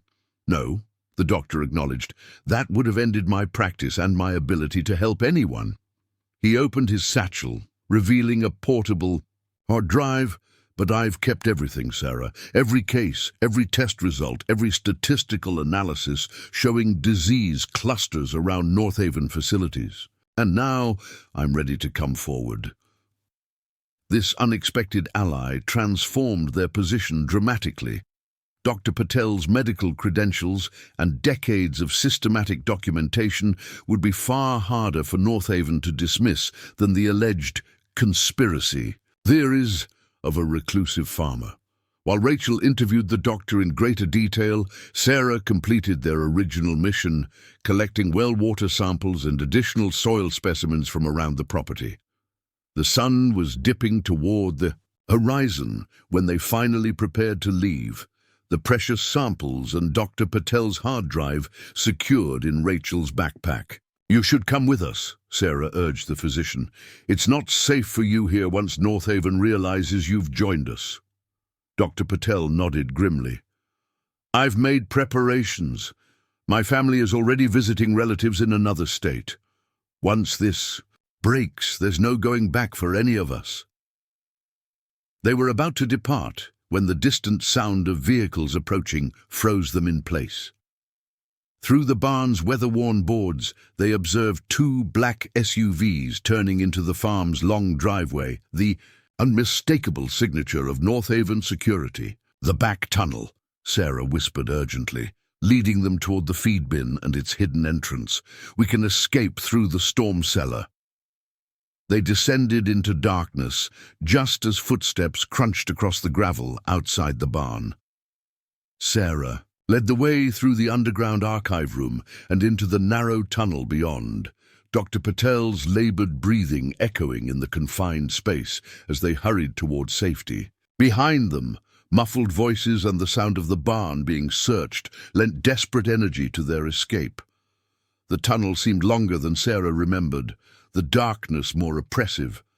But finally they emerged through the storm cellar doors and into the gathering dusk. My car is parked a quarter-mile through those trees, Dr. Patel whispered. I can take you to it without crossing open ground. They followed the physician's lead, moving swiftly through the deepening shadows. Behind them, flashlight beams swept the farmyard as North Haven's men expanded their search. The margin between discovery and escape had never felt so thin. Dr. Patel's sedan was hidden on an overgrown logging track, invisible from the main road. As they pulled away, headlights off until they were safely distant, Sarah felt the weight of the day's discoveries pressing upon her. They had evidence now, physical samples and Dr. Patel's decades of medical documentation. But they also had North Haven's full attention and unmistakable confirmation that the company would stop at nothing to protect its secrets. Where to now? Dr. Patel asked as they reached the highway. Eastern State Environmental Lab, Rachel directed. We need to get these samples processed immediately. The laboratory was a 2-hour drive, located in the neighboring state where North Haven's influence was significantly weaker. Dr. Elaine Wong, Michael's contact, met them personally at the facility's service entrance, bypassing normal intake procedures, to expedite their testing. I can have preliminary results by morning, she promised, carefully logging each sample. And I've arranged for a colleague at the CDC to independently verify our findings. If what you're suggesting is true, this goes beyond local environmental contamination. It's a public health crisis demanding federal intervention. Sarah watched the scientist work, struck by how many people had been fighting this battle in isolation. Her uncle, Dr. Patel, Michael, Rachel, and now Dr. Wong. Each had carried a piece of the truth, unable alone to assemble the complete picture, or gather enough influence to challenge North Haven's power. Strength in unity, she murmured. What's that? Rachel asked, looking up from her notes. Something my husband used to say when the bakery was struggling. No single ingredient makes the bread rise, Sarah. It's the combination working together. We've been trying to fight North Haven as individuals, but together we have a chance, Rachel finished, understanding dawning in her eyes. And I think it's time we expanded our alliance even further. While Dr. Wong began processing the samples, Rachel used the laboratory's secure internet connection to reach out to her network of journalists and environmental activists. The story she crafted was compelling in its simplicity. A powerful corporation had poisoned a community for decades, and a coalition of ordinary citizens, a widow, a doctor, an attorney, a journalist, had uncovered the evidence to prove it. We go public tomorrow, Rachel announced after an hour of intense communication. Simultaneous releases across 5 regional news outlets, plus an environmental justice organization with national reach. Dr. Patel has agreed to be our named medical source, and Dr. Wong will provide the scientific analysis of our samples. What about my children? Sarah asked, the weight of parental responsibility never far from her thoughts. Once this breaks, North Haven will know exactly who's behind it. Michael has already arranged protective custody through the state attorney. General's office, Rachel assured her. As soon as we have the lab results, we're meeting with a special prosecutor who handles environmental crimes. Your children will have round-the-clock protection. Dr. Patel, who had been conferring with Dr. Wong about testing protocols, joined them with renewed purpose in his tired eyes. I've waited 30 years to tell this story, Sarah. Your uncle never lived to see this day, but he made it possible. Without his evidence, his persistence, we would still be where we were when your mother first fell ill, suspecting the truth but unable to prove it. Sarah thought of the hidden room beneath the barn, of her uncle spending decades meticulously documenting a crime most people refused to acknowledge. She thought of her mother, forced to choose between fighting a powerful enemy and protecting her daughter. She thought of all the families like hers, ordinary people whose lives had been irreparably damaged by corporate greed and callous indifference. We need to tell their stories too, she said suddenly. Not just the scientific evidence and medical data, but the human cost. The families who lost children, parents, spouses, the lives disrupted and dreams destroyed. People need to understand. This isn't just about chemical compounds and contamination levels. It's about real people suffering real harm. Rachel's expression shifted from surprise to respect. You're right. Facts and figures only go so far. But personal testimonies, those are harder to dismiss. She hesitated. Would you be willing to tell your mother's story, your family's story? The question gave Sarah pause. Going public would mean exposing her children to unwanted attention, reopening wounds barely beginning to heal, making herself a target for North Haven's inevitable counterattack. The safer path would be to remain anonymous, to let others be the public face of the fight. But then she remembered Emma's words from that morning.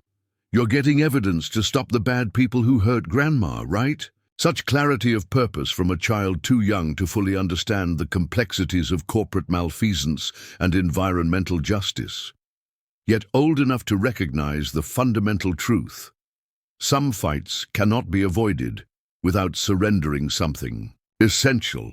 Yes, Sarah decided. I'll tell our story for my mother, for my uncle, for my children. Some inheritances come with responsibilities that can't be declined. The night stretched into early morning as they prepared for the day ahead. Rachel crafted press releases and coordinated with her media contacts. Dr. Patel organized his medical documentation into compelling presentations of evidence. Sarah worked on drafting her personal testimony, finding strength in translating private grief into public purpose. Shortly after dawn, Michael arrived with news from his nephew. The residential water samples had been successfully collected and delivered to a second laboratory for confirmation testing. He brought clothes for Sarah and supplies for the children, his practical support a reminder that even in crisis, life's basic needs continued. How are Emma and Caleb? Sarah asked immediately. Safe and surprisingly resilient, Michael assured her.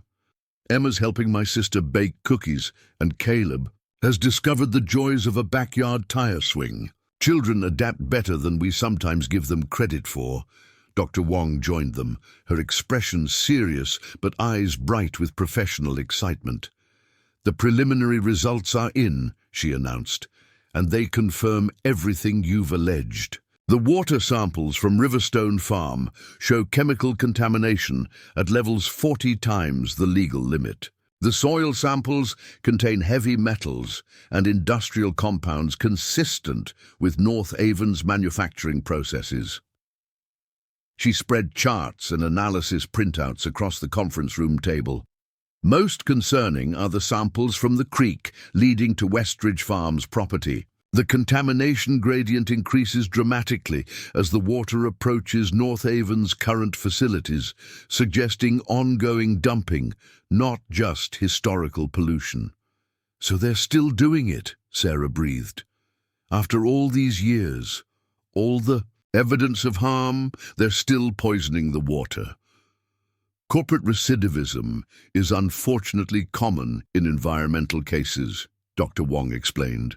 Many companies calculate that occasional fines are simply a cost of doing business, cheaper than proper waste disposal or manufacturing process modifications. But this goes beyond regulatory violations, Rachel pointed out, studying the data.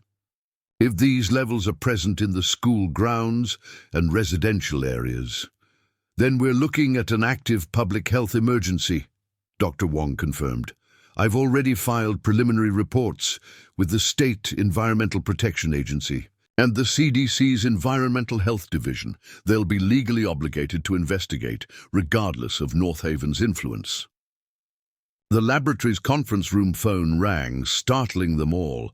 Dr. Wong answered, her expression shifting from professional neutrality to concern as she listened.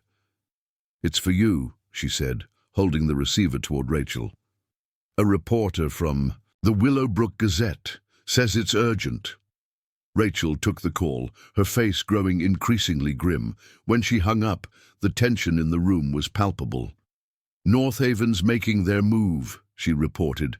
"They've called a press conference for noon today to address irresponsible rumors and malicious falsehoods about their environmental record. They're positioning themselves as victims of a defamation campaign orchestrated by business competitors." "Classic preemptive strike," Michael observed. "They're trying to control the narrative before our story breaks." "There's more," Rachel continued. "My source says Victor Northaven personally visited the Gazette's publisher this morning. The paper's been instructed not to run any stories about chemical contamination or health concerns without definitive proof reviewed by North Haven's scientific team." "They're circling the wagons," Dr. Patel said. "Once they realized we had returned to the farm, they must have accelerated their containment strategy." Sarah absorbed this information, feeling the momentum shifting beneath them. North Haven was powerful, practiced at deflecting threats to their reputation and bottom line. If they successfully painted the emerging evidence as fabricated or exaggerated, before the full story broke, public opinion might solidify against them. But unlike her uncle 30 years ago, they weren't fighting alone or through conventional channels North Haven controlled. They had multiple laboratories processing evidence, journalists in 5 cities preparing to publish, environmental agencies legally obligated to investigate, and most importantly, the truth, documented, verified, and undeniable. "Let them have their press conference," Sarah said with quiet determination. "While they're denying everything to the local media they control, we'll be telling the real story to the world." Dr. Wong's printer hummed as it produced the final laboratory reports. Dr. Patel organized decades of medical records into clear patterns of cause and effect. Rachel finalized press packets for distribution across multiple platforms. Michael prepared legal briefs for the State Attorney General's Environmental Crimes Unit. And Sarah Mitchell, who had arrived at Riverstone Farm expecting only to clear out an old house, stood at the center of it all. An ordinary woman transformed by extraordinary circumstances into the voice her mother and uncle had been denied. The hidden room beneath the barn had revealed more than just evidence of corporate crimes. It had revealed her own capacity for courage, for leadership, for turning inherited trauma into purposeful action. As they prepared to leave for their meeting with the special prosecutor, Sarah thought of Emma and Caleb, of the future they deserved, one free from invisible poisons and powerful interests who viewed human lives as acceptable collateral damage. The inheritance she had reluctantly accepted had become a sacred trust, not just to expose past wrongs, but to prevent future ones. "We're ready," Rachel announced, gathering the final documents. "It's time." Sarah nodded, feeling a strange calm settle over her. The path ahead would be difficult, dangerous, and uncertain. North Haven would fight with every resource at their command. But for the first time in decades, the truth about Willowbrook Valley would not be buried in a hidden room or silenced by fear and isolation. It would be spoken aloud, in broad daylight, by those who had suffered and those who had witnessed. And once spoken, it could never be unheard. The State Attorney General's regional office buzzed with unusual activity for a Tuesday morning. Sarah Mitchell sat in a conference room, surrounded by allies who, just 3 days ago, had been strangers. Rachel Torres arranged recording equipment, while Michael Donovan organized stacks of documents with Dr. Patel. Through the glass walls, Sarah could see officials moving with purpose, answering phones, consulting in hushed voices. The gravity of what they were about to do settled over her like a physical weight. In less than an hour, news outlets across the region would simultaneously publish exposés on North Haven Industries' decades of environmental crimes. The State Environmental Protection Agency would announce an emergency investigation into contamination at Willowbrook Elementary School and surrounding properties. And Sarah, a widow who had only wanted to clear out an inherited farmhouse and return to her bakery, would become the public face of a battle against one of the region's most powerful corporations. "Are you ready?" Rachel asked, touching Sarah's shoulder gently. Sarah thought of her children, now under state protection at a location known only to those in this room. She thought of her mother, whose life had been cut short by North Haven's callous disregard for human life.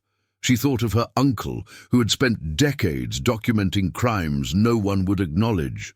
"I've been ready since I found that hidden room," she replied with quiet determination. Special Prosecutor Evelyn Marsh entered the conference room with a purposeful stride. In her mid-50s, with steel-grey hair and piercing eyes, she radiated the confident authority of someone who had faced powerful adversaries before and prevailed. "The lab results are irrefutable," she announced without preamble. "We have environmental crimes at 9 separate locations, evidence of deliberate contamination spanning 3 decades, and a clear pattern of corporate knowledge and cover-up." She placed a thick folder on the conference table. "The Attorney General has authorized immediate action. Search warrants for North Haven's corporate headquarters and manufacturing facilities, cease and desist orders for operations at 3 sites, and emergency testing of all public water systems within a 20-mile radius of their plants." "And the school?" Sarah asked, thinking of the hundreds of children potentially exposed every day. "Environmental teams are already on site, working with school officials to implement emergency protocols. If contamination levels match what we found in the preliminary samples, the building will be closed immediately and temporary facilities arranged for students." The rapid response exceeded Sarah's expectations. After decades of North Haven successfully blocking investigations and silencing critics, the dam had finally broken.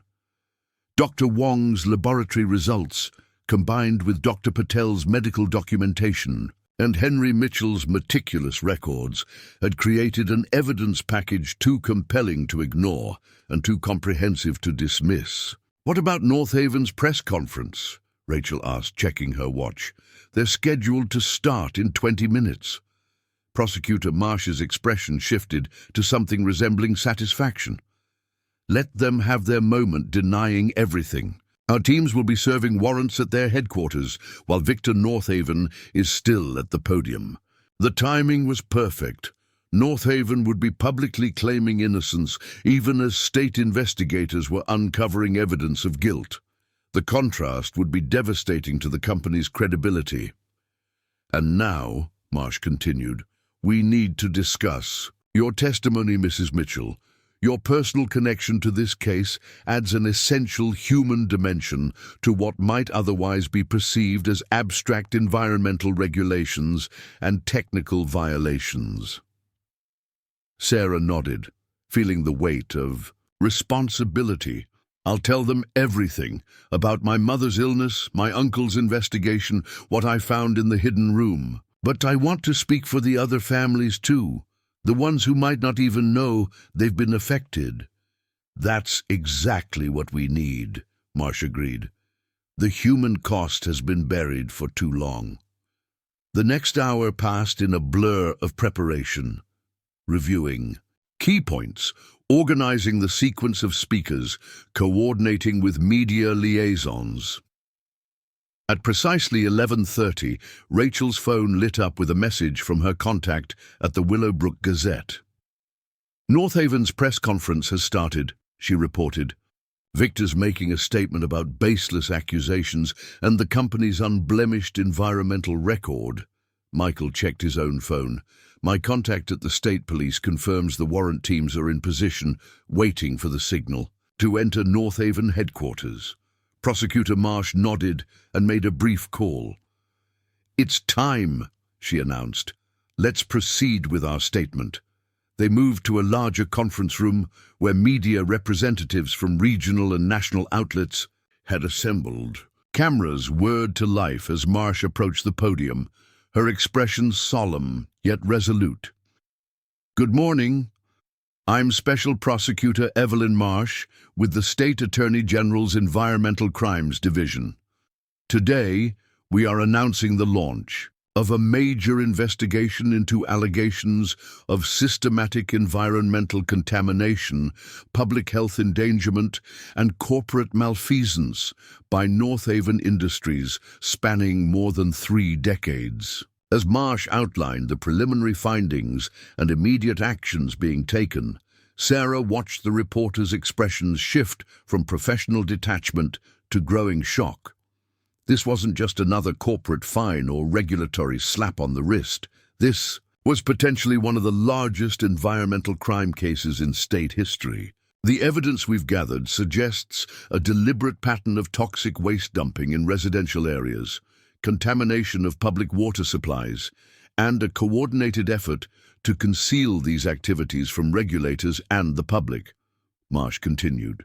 Most disturbing is the evidence indicating North Haven Industries has been aware of the severe health impacts of their actions, including elevated cancer rates in affected communities, yet continued these practices while actively working to discredit those who raised concerns. A reporter raised her hand. Are we talking about isolated incidents or a systematic pattern? We have documented evidence of contamination at no fewer than 27 distinct locations across Willowbrook Valley, Marsh replied. Laboratory analysis confirms the presence of toxic compounds directly traceable to North Haven's manufacturing processes. This was not accidental or incidental pollution. It appears to have been deliberate and sustained over decades. Another reporter leaned forward. You mentioned health impacts. How severe are we talking? This was the moment Sarah had prepared for. Marsh gestured her forward, and Sarah approached the podium, her heart racing but her voice steady as she introduced herself. My mother, Ellen Mitchell, died of a rare form of cancer when I was 8 years old, she began. We were told it was a genetic anomaly, a tragic but random occurrence. What we weren't told was that our family farm's water supply had been deliberately contaminated by North Haven Industries' illegal dumping practices upstream from our property. The room fell silent as Sarah recounted her discovery of the hidden room beneath her uncle's barn, the decades of evidence he had compiled, and the pattern of illness and death that had followed North Haven's toxic trail through the community. I inherited more than just a farm, she said, her voice gathering strength. I inherited the truth my uncle fought to preserve and the responsibility to ensure that what happened to my mother doesn't continue happening to other families. There are children right now, including my own, who have been attending school on contaminated ground. There are families drinking water and growing gardens in soil poisoned by corporate greed and indifference. Dr. Patel followed with his testimony, the medical evidence presented in clear, compelling terms that left little room for doubt or dismissal. Rachel provided context from her years investigating North Haven, and Michael explained the legal significance of the documentation they had uncovered. As the press conference concluded and reporters rushed to file their stories, Sarah's phone buzzed with a message from the protective detail watching her children. Attached was a photo of Emma and Caleb, playing a board game with their guardian, smiling and safe, unaware of the seismic shift occurring in their community. They deserve to grow up in a world where the powerful can't poison the vulnerable with impunity, she whispered to herself, renewing her commitment to see this through no matter what came next. What came next arrived sooner than expected. As they left the Attorney General's office, Rachel received an urgent call from her editor. "You need to see this," she said, pulling up a live video feed on her phone. Victor Northaven stood before a hastily assembled crowd outside Northaven headquarters, his usual composed demeanor replaced by barely controlled fury. Behind him, state investigators could be seen carrying boxes of documents from the building. This politically motivated witch hunt is a direct attack on the thousands of hard-working employees of North Haven Industries and the community we have proudly served for generations, he declared, his voice tight with anger. These outrageous allegations are based on fabricated evidence provided by individuals with personal vendettas against our company. We categorically deny any wrongdoing and will vigorously defend our reputation and record. A reporter shouted from the crowd, "What about the lab results showing toxic contamination at Willowbrook Elementary School?" Victor's expression flickered momentarily before he regained control. Any environmental issues at the school are historical in nature, predating our involvement with the property. North Haven Industries has always adhered to the strictest environmental standards, often exceeding regulatory requirements. Another voice called out, "Is it true your company deliberately targeted Henry Mitchell's farm with toxic runoff after he began investigating your dumping practices?" This question clearly caught Victor off guard. His face paled slightly as he searched for the source of the question. That is a preposterous and defamatory claim, with absolutely no basis in fact. Mr. Mitchell was a troubled individual with a history of making unfounded accusations against numerous local businesses. The camera panned to show Daniel Northaven emerging from the building, engaged in an intense conversation with a man in a suit who appeared to be an attorney. Their expressions conveyed the gravity of the situation unfolding around them. "They're scrambling," Michael observed. "The warrant execution caught them completely by surprise." "Look at Victor's face," Rachel added. "He's not just angry, he's scared. He knows what those investigators are going to find." Sarah watched the scene with mixed emotions. There was satisfaction in seeing the beginning of accountability after so many years of impunity, but also a sobering recognition of the battle still ahead. North Haven wouldn't surrender without deploying every resource at their disposal. "What happens now?" she asked Prosecutor Marsh, who had joined them to watch the feed. "Now comes the difficult part," Marsh replied candidly. "North Haven will hire the best attorneys money can buy. They'll challenge every piece of evidence, question every testing methodology, attack the credibility of every witness. They'll file motions to delay and obstruct. They'll leverage political connections and economic influence to pressure officials at every level." "Will it work?" Sarah asked, the weight of uncertainty pressing down on her again. Marsh's expression was grim, but determined. "It might have before, but this time we have something they can't easily overcome. Irrefutable scientific evidence, medical documentation spanning decades, and most importantly, public awareness. Once the community understands what's been happening, there's no going back to business as usual." The prosecutor's words proved prophetic.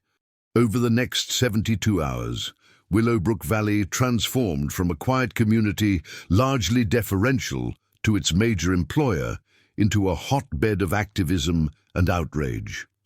The temporary closure of Willowbrook Elementary School, pending complete environmental remediation, sent shockwaves through the community. Parents who had sent their children to the school for years demanded answers about potential health impacts. Local physicians, emboldened by Dr. Patel's example, began reviewing cases of unusual illnesses that might be connected to environmental exposure. When preliminary testing revealed contamination in residential water supplies in 3 neighborhoods near North Haven facilities, public anger escalated to outright fury. Community meetings overflowed with residents sharing stories of unexplained illnesses, suspicious patterns of health problems, and previous attempts to raise concerns that had been dismissed or suppressed. Sarah found herself at the center of this awakening, her personal story resonating with families who saw reflections of their own experiences in her mother's illness and her uncle's isolated struggle. The baker, who had wanted nothing more than to clear out an old farmhouse, had become a reluctant symbol of resistance against corporate power.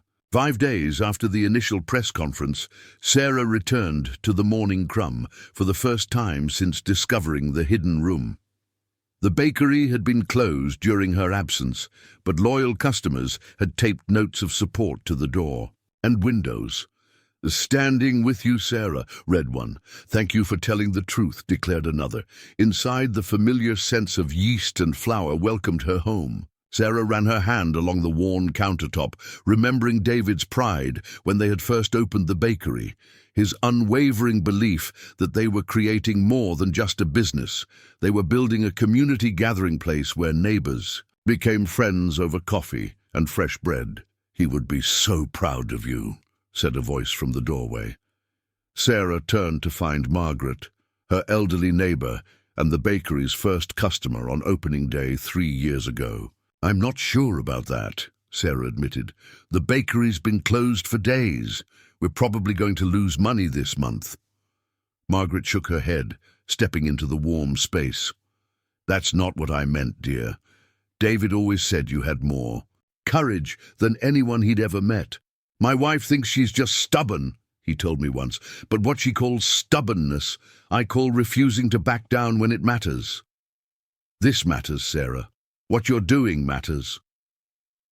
The simple validation brought unexpected tears to Sarah's eyes. The past week had been so focused on evidence and testimony, legal strategies and media statements, that she'd hardly had time to process her own emotional journey. "I didn't want any of this," she confessed. "I just wanted to clear out the farm and move on with our lives."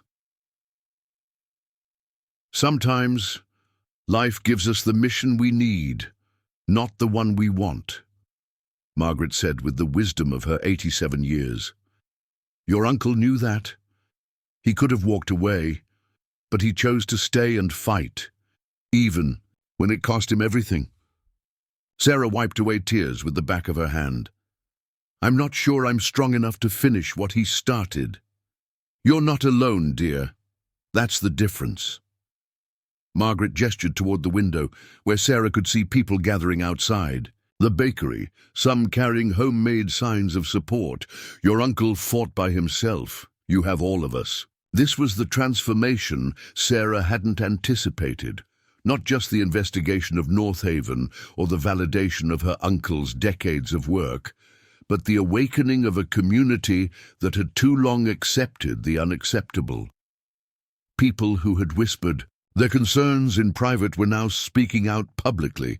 Families who had suffered in isolation were finding connection and common cause. With Margaret's help, Sarah reopened the bakery that afternoon. As she kneaded dough with practiced hands, customers streamed in, not just for bread and pastries, but to share stories, offer support, and ask how they could help with the growing movement for accountability and justice. By evening, the Morning Crumb had transformed into an impromptu community organizing center. Rachel arrived with updates on the investigation's progress, reporting that state officials had sealed off a section of North Haven's property where ground-penetrating radar had detected what appeared to be buried waste containers. "They're finding exactly what your uncle documented," she told Sarah as they closed up the bakery. "Decades of systematic dumping, deliberate contamination, falsified reports to regulatory agencies. The evidence is overwhelming." "How is North Haven responding?" Sarah asked, wiping down counters and putting away unsold bread for donation to the local shelter. Rachel's expression darkened. "With everything they've got, their PR team is working overtime, portraying the company as a victim of overzealous regulators and opportunistic accusers. They've filed motions challenging the search warrants and questioning the chain of custody for the samples we collected. Will it work? Some of it might. Corporate environmental cases are notoriously difficult to prosecute. But there's something different happening here, Sarah. The community isn't buying North Haven's denials this time. Too many people have seen the evidence, made connections to their own experiences, started asking questions they've suppressed for years. This grassroots awakening proved to be North Haven's most significant challenge. When the company announced a town hall meeting to address community concerns and correct misconceptions, and they clearly expected to control the narrative with reassuring corporate messages and scientific-sounding dismissals of the evidence. Instead, they faced a community transformed, informed, angry, and unwilling to accept platitudes or deflections.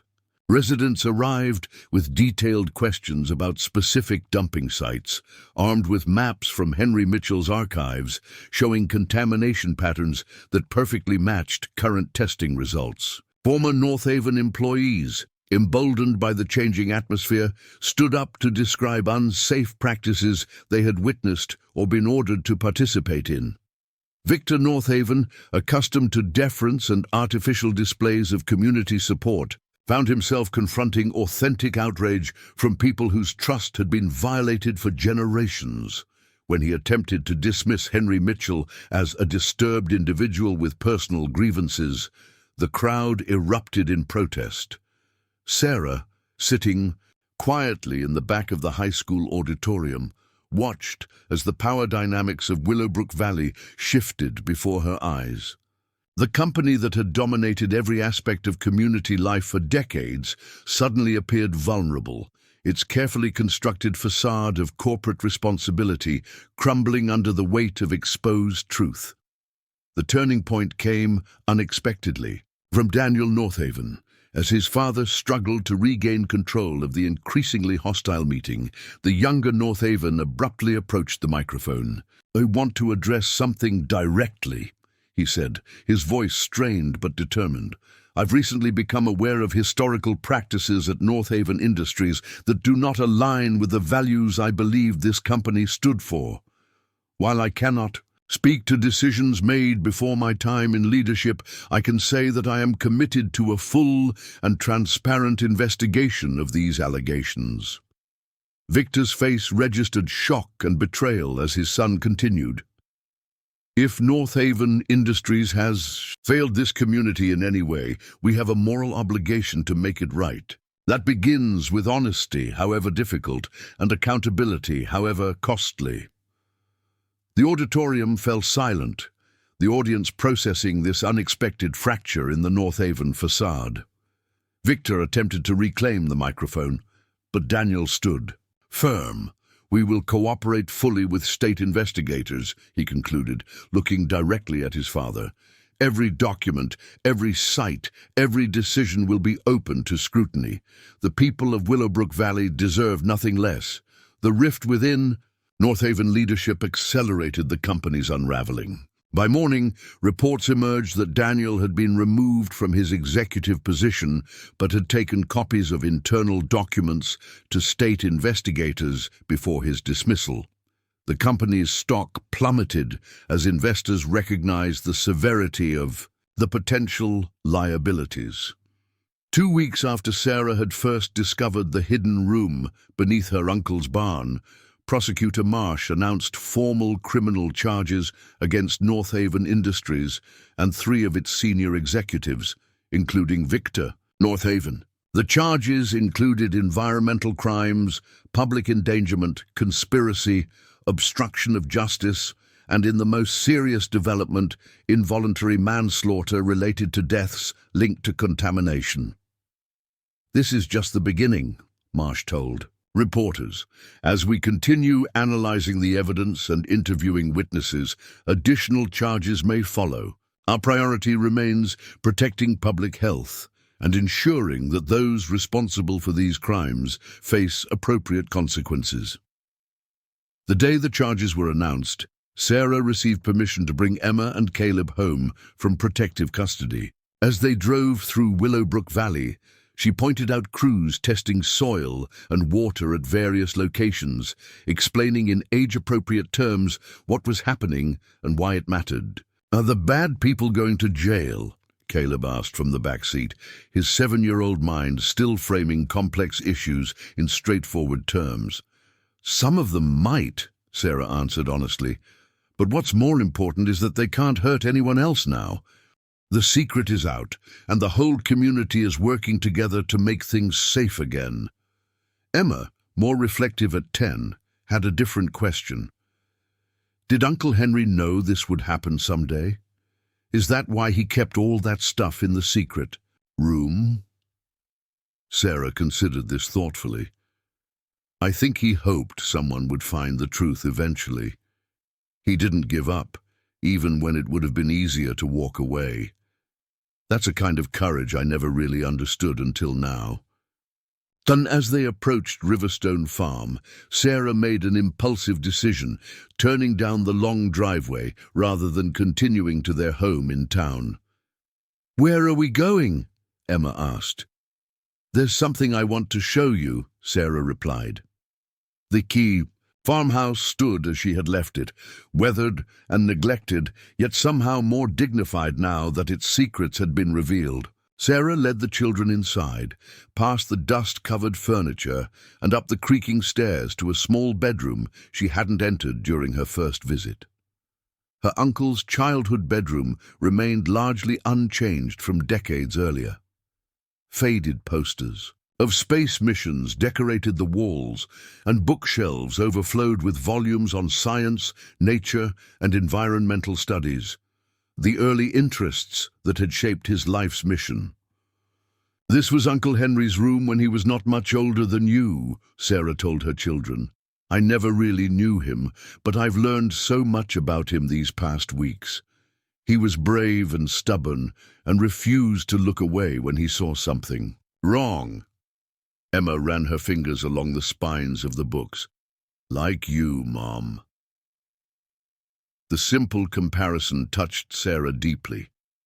"I'm trying to be," she acknowledged. "Sometimes doing the right thing is really hard and scary, but that doesn't make it any less important." They spent an hour exploring the house together, Sarah sharing the pieces of family history she had discovered in the hidden room, photos of her mother as a young woman, letters between her grandparents, records of happier times before North Haven's poisons had stolen so much from them. As they prepared to leave, Sarah paused in the living room, looking at the spot where she had first discovered the loose floorboard and the key that had changed everything. "What are we going to do with the farm now?" Emma asked. It was a question Sarah had been considering since the investigation began. The property held painful memories, but also represented her family's resilience and commitment to truth. "I'm thinking we might turn it into something new," she said. "Maybe a center where people can learn about environmental protection, or a place for scientists to study how to clean up contamination. Uncle Henry would have liked that, using the farm to help heal the damage North Haven caused." 3 months later, on a crisp autumn day, much like the one when she had first arrived at Riverstone Farm, Sarah stood on the porch watching as workers installed a sign at the property entrance: "Mitchell Environmental Education Center, healing our land, protecting our future." The transformation of the farm mirrored the broader changes in Willowbrook Valley. North Haven Industries had entered bankruptcy, its assets frozen pending the outcome of criminal proceedings and multiple civil lawsuits. Victor Northaven awaited trial under house arrest, his empire crumbling as former associates testified against him in exchange for leniency. Daniel Northaven, in a move that shocked the community, had established a victims' compensation fund with his personal fortune, working with state officials to ensure that families affected by contamination received medical monitoring and treatment. His cooperation with prosecutors had been instrumental in building the case against his father and the company's other executives. Most significantly, the environmental remediation of Willowbrook Valley had begun in earnest. Teams of scientists, engineers, and environmental specialists were implementing cutting-edge techniques to detect, contain, and remove decades of toxic contamination. The elementary school property was undergoing complete soil replacement, with plans to rebuild the facility to the highest environmental and safety standards. The morning crumb had evolved as well. Sarah still baked bread each morning, finding continued solace in the rhythm and certainty of the process. But the bakery had also become a community hub where residents gathered to share information, coordinate volunteer efforts, and support each other through the challenging process of reckoning with North Haven's legacy.